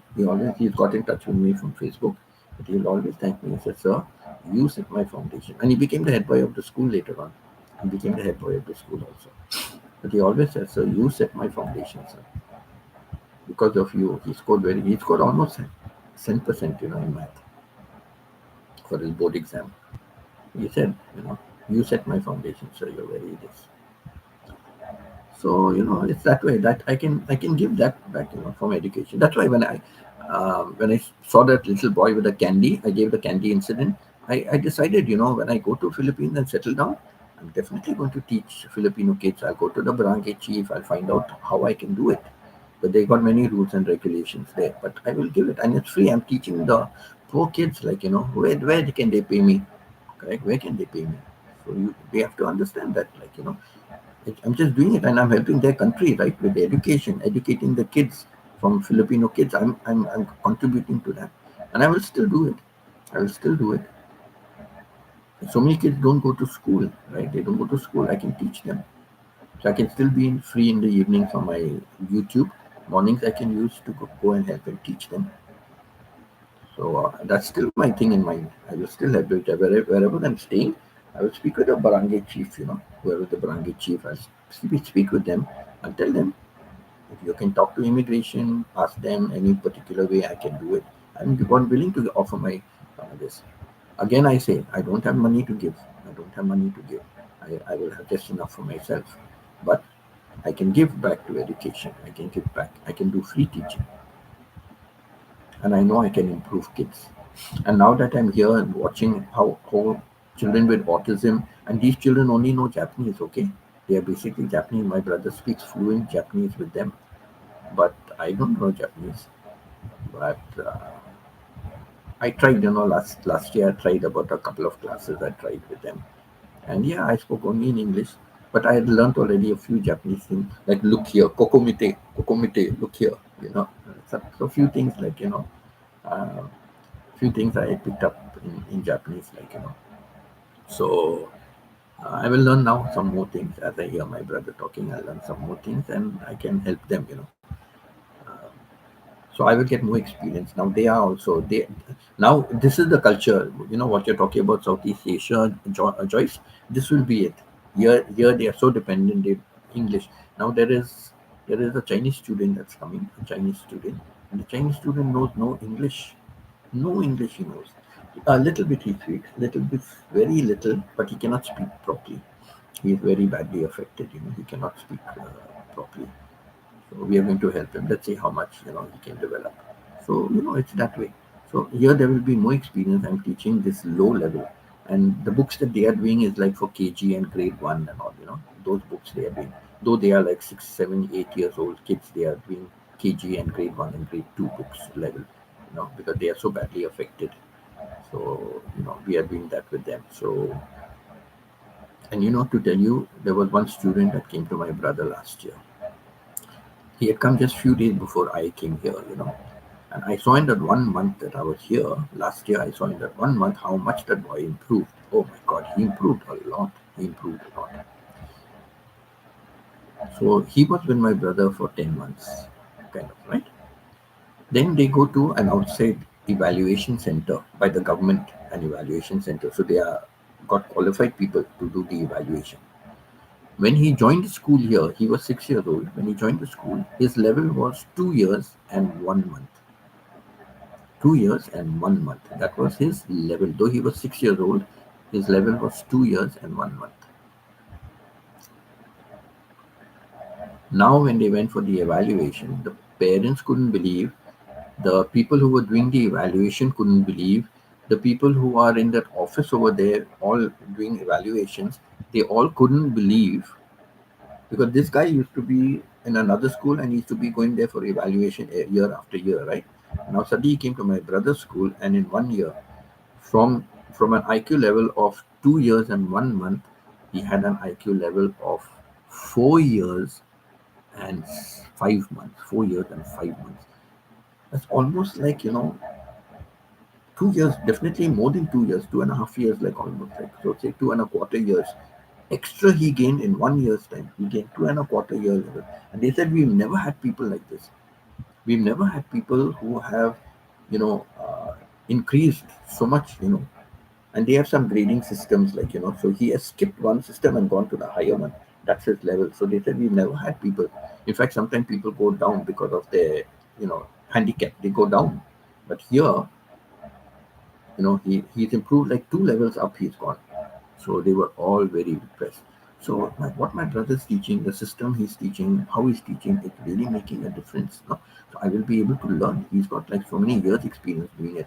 But I was just starting out. So that's why I came here now. Because now I'm free. I don't have anything.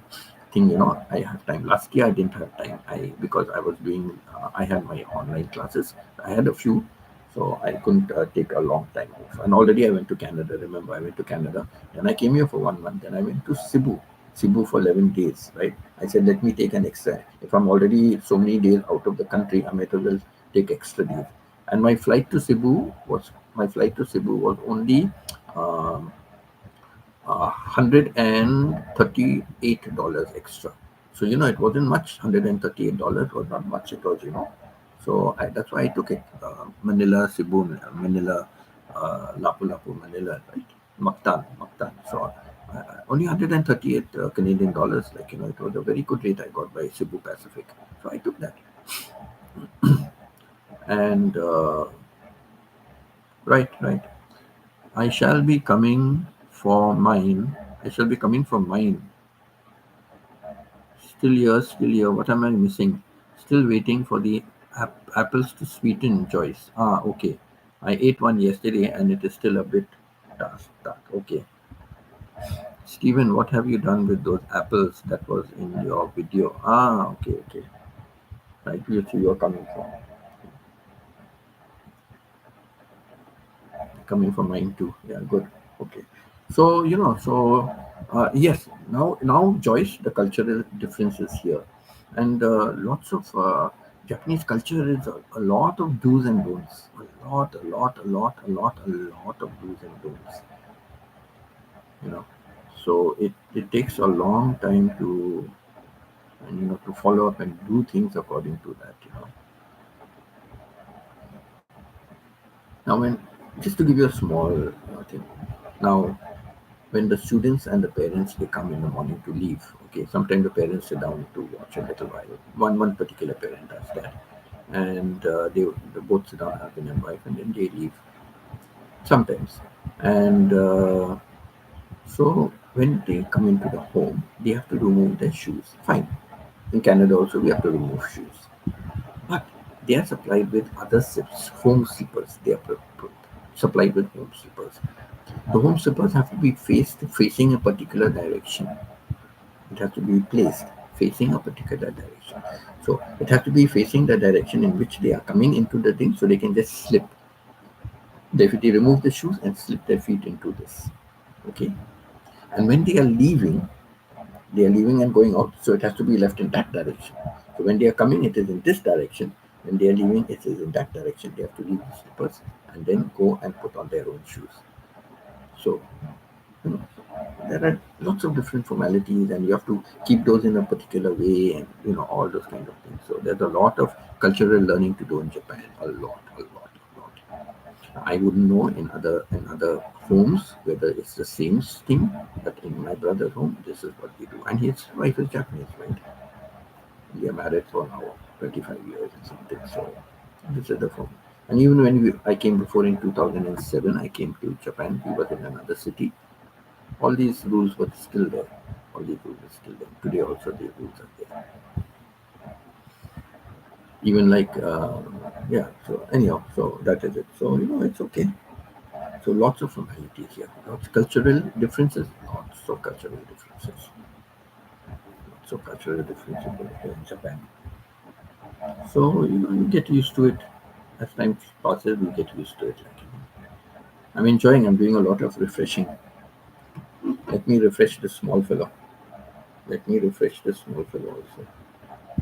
Normally, I don't refresh him, but today I feel like refreshing him because yesterday I had less. I had only 90 cents yesterday. So I want to refresh him so that hopefully the future days it will be more. Ads. As I refresh ads.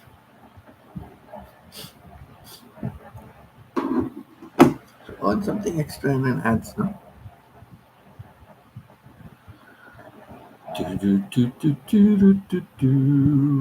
With four hungry children and a crop in the field, I've had some bad.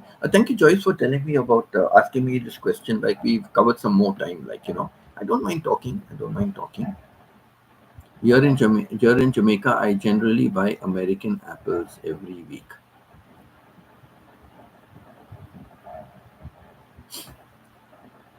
I know when I was working for Walmart, what all names of apples. My God, I've forgotten now, but so many varieties of apples, I just do not know. I had to learn them, because we had to pass to the cash register, so we had to recognize all the apples and know them by name and know their prices, also different prices for them. So, I had to know all that. They have forgotten everything. Even Stephen, I think, was saying Then I don't know what type of apples these are. There are so many types of apples. I don't know which type of apples these are. Correct, Stephen? I think you mentioned that last time. I don't know which type of apples these are.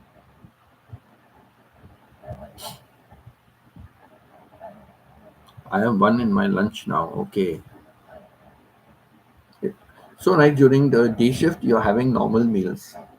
During your night shift, you're having what, dinner in the morning. Instead of breakfast, you're having dinner in the morning, and you're having breakfast for lunch. I laughed, so much, and I still laugh today when I think of, your routine when you have a night shift. It's just topsy away. It's just the opposite. I don't know the variety of apples I have. Correct. That's what I said. Stephen told me. I asked him once before, long time back. This was not now, long time back, and he said, "Oh, Winston, I don't know the variety of the apple that I have." And I know there's so many varieties. You go to the supermarket in US also, I think it's the same, and Canada. Oh my God, I've even forgotten really the names of the apples.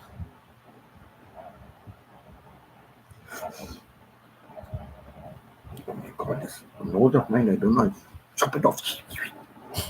So yeah, so thank you for asking that question. At least, I went on to a different subject and spoke about something. Yeah, so that's my experience there. Now, when I finally go to settle down, I have another option. I have another option if I want to settle in India. I'm just waiting to see if I can get a visa to India. It's very difficult. Canadians are not being given visas for India now. Modi is against Canadians. He's against Canadians. I have an apple tree here at home, but it's a different type from American apples. So, what's the name of the apple that you have? I have a red delicious in my.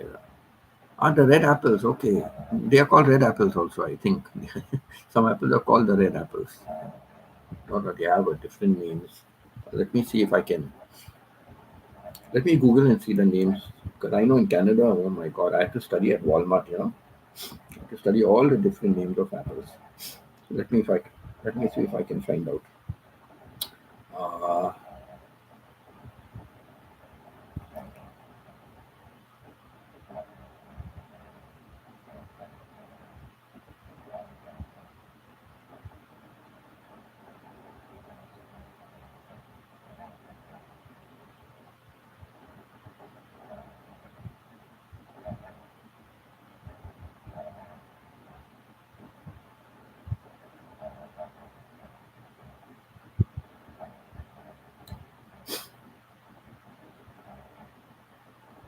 oh my God, they've given literally. I'm not joking. They've given four varieties.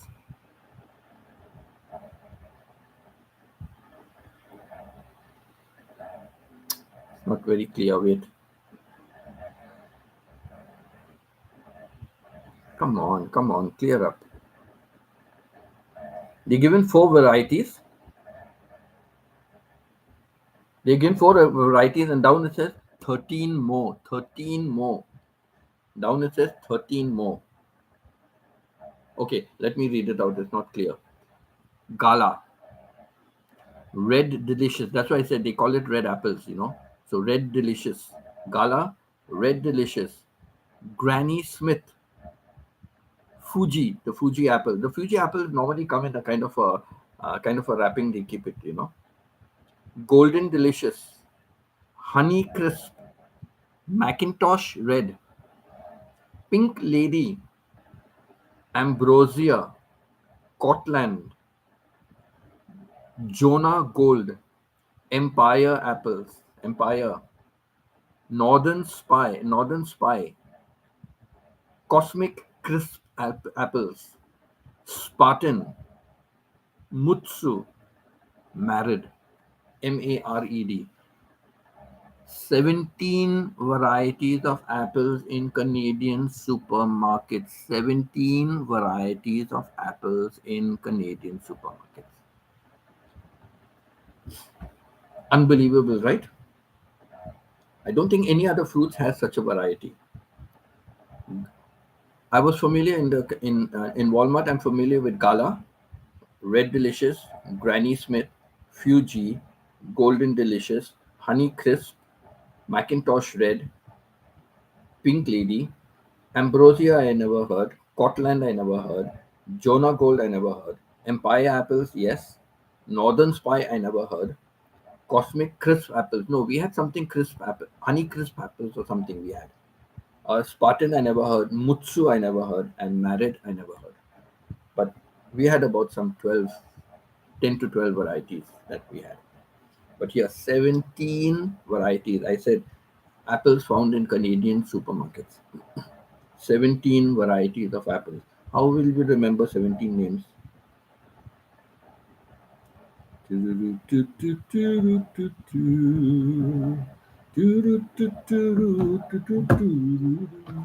My laptop is over. But it will still have, it will still be some 20% or maybe less now. I don't know. Okay, my phone is gone off. My phone is gone off.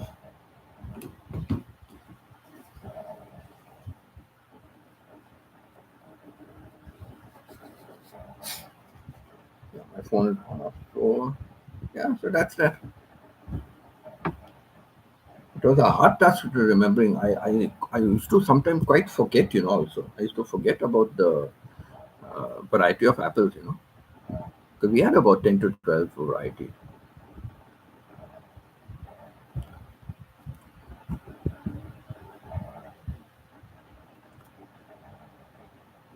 I bought enough, all of those four. Okay. I'm not too sure of the name. Yeah, true. Yeah, not too sure of the name. I read out 17 varieties of apples.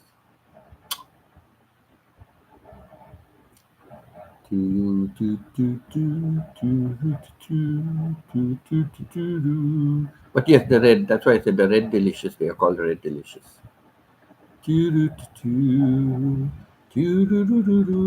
And I know honey crisp apples they call. But here it was given another name. Pink Lady.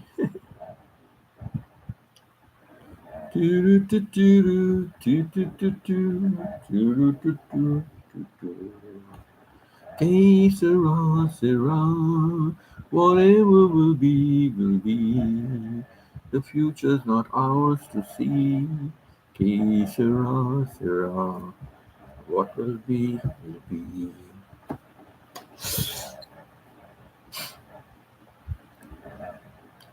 I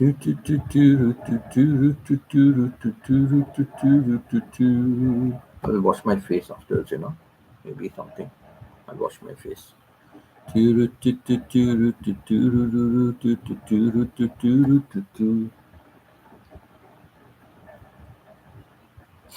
When the drinks finally hit her, she said, I'm no quitter, but I quit living a dream.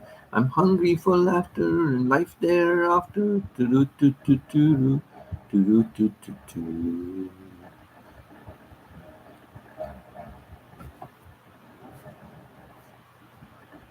Yeah, so today we had another nice session. Yesterday also we had a lovely session. And today also we had a good session. So, yeah, thank you. Keep asking me questions. I'll tell you more about my life, different aspects of my life. Maybe I'll speak about. Let me talk about my five trips to Philippines. That can be another thing. I can talk about Thailand, my days in Thailand, the different provinces I visit, what was the difference in the provinces, and things like that. So I talk about my life in Thailand for 5 years. There's a lot to talk about. I can do that. Did you practice the song Diary? Oh no, no, no. And I've never had time. Today there was different kind of. I never really had work to do, but I was organizing some other things. And what I did was later on I began to organize my document folder, just getting rid of something. I told you that Diary is an absolute new song, and I know I've never sung it here before, Pita. But yes, I will. Good, you reminded me about it. Thanks. I will look into it. I will look into it. But from tomorrow, I'll start full work again, right? But I will look into it for sure. I will look into it. Monday to Friday, I will not have time. Next weekend, I will. Maybe I can sing it next weekend. I will definitely do it next weekend. But now I won't have time. So what time is it now in Japan? Well, I don't know if you're Joyce. You tell me. Are you familiar with the Thailand time or the Philippine time? Okay.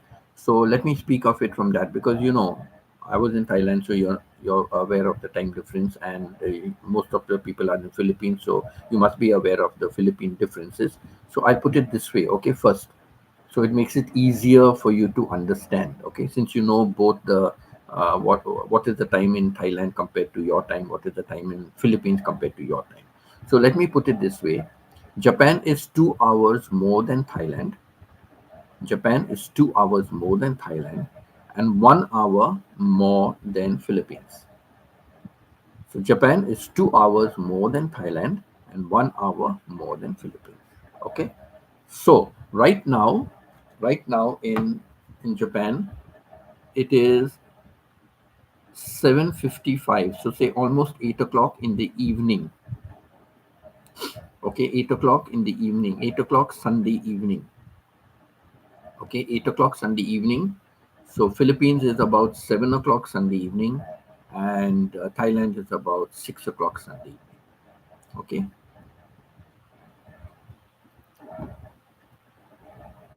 So since you already know, trying to calculate time sometimes becomes a problem. So if you know the Bangkok time, then Japan at time is 2 hours ahead. If you know the Philippine time, then Philippines is 1 hour. Japan is 1 hour ahead of Philippines. So Japan is 1 hour ahead of Philippines, 2 hours ahead of Thailand. That's why my live stream and all the timings are of Thailand. I keep the Thailand as my base timing. Even when I went to Canada, my Thailand was the base timing. It's easier for me to calculate and put up the time when I have to do my live streams, because I see according to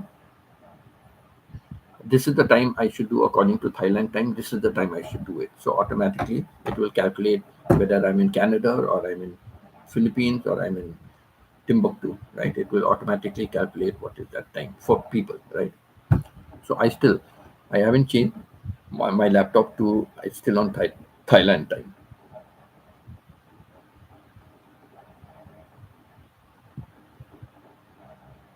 opposite of Jamaica. So what's the time in Jamaica right now? Do, do, do, do, do,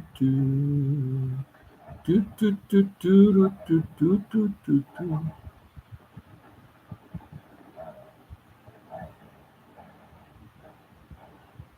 It says Jamaica time 5:57, so 6 o'clock in the morning, Sunday morning, 6 o'clock. Joyce, you're pretty up early. You're up early on a holiday. So it is Sundays, about almost about 6 o'clock. 3 minutes left. 2 minutes left. 3 minutes left. Yes, 5:57 a.m. Sunday morning. Correct. 5:57 a.m. Friday morning or Sunday morning. So about 6 o'clock. So about 6 o'clock. So this is the Bangkok time. It's according to the Thailand time. Thailand, it is 6 o'clock in the evening.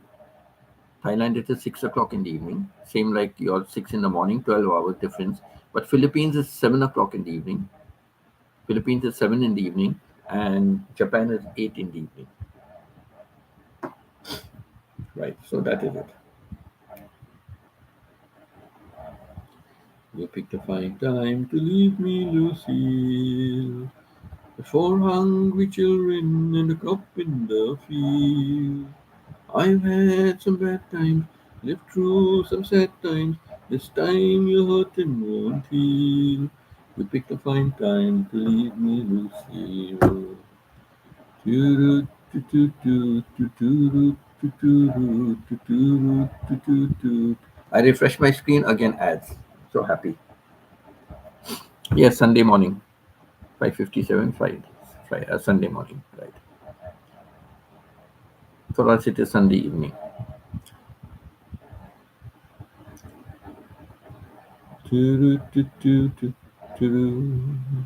Doo-doo-doo-doo-doo-doo. Doo-doo-doo-doo-doo. Doo-doo-doo-doo-doo-doo. You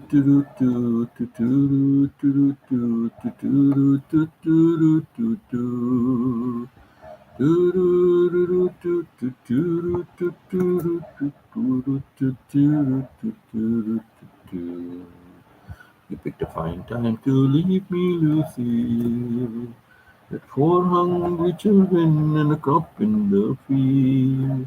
I've had some bad times. Please pray. Please pray. Pray for Martha, Disha, Naphtali, Rudy, Rick, Veronic, Stephen, Ray, Sherry, Nair, and Myrna. Okay, please continue praying for them.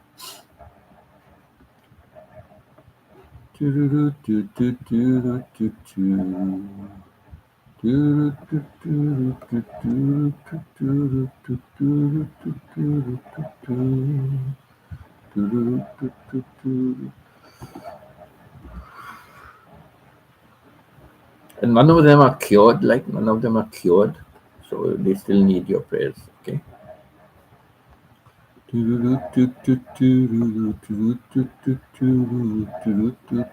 I think I replaced the pin message.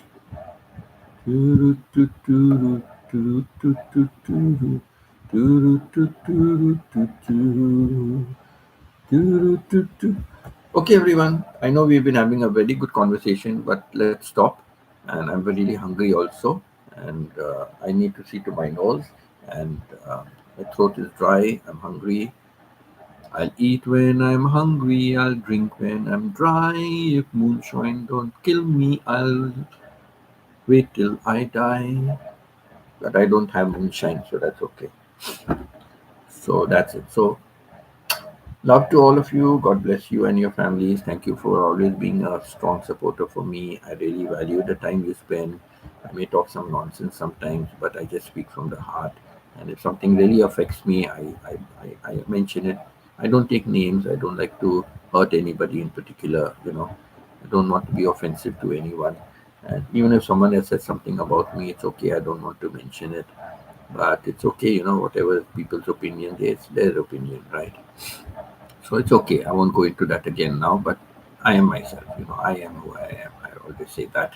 So thank you always for your uh, patronizing my channel and giving me the support. And Joyce, wonderful to see you here today. Really, really wonderful. Thank you so much. And thank you, Joyce, for keeping the conversation going and asking me questions. Please keep asking others also. Ask anything you want to know, I can explain. Or anything in general you want to ask, I can explain. Something about YouTube, I can explain whatever I know. Okay. Like today I was telling Pita, like, she said she gets the pin only when she is what did she say? She will get the pin number she gets only when she's, I forget, when she reaches, and I said no.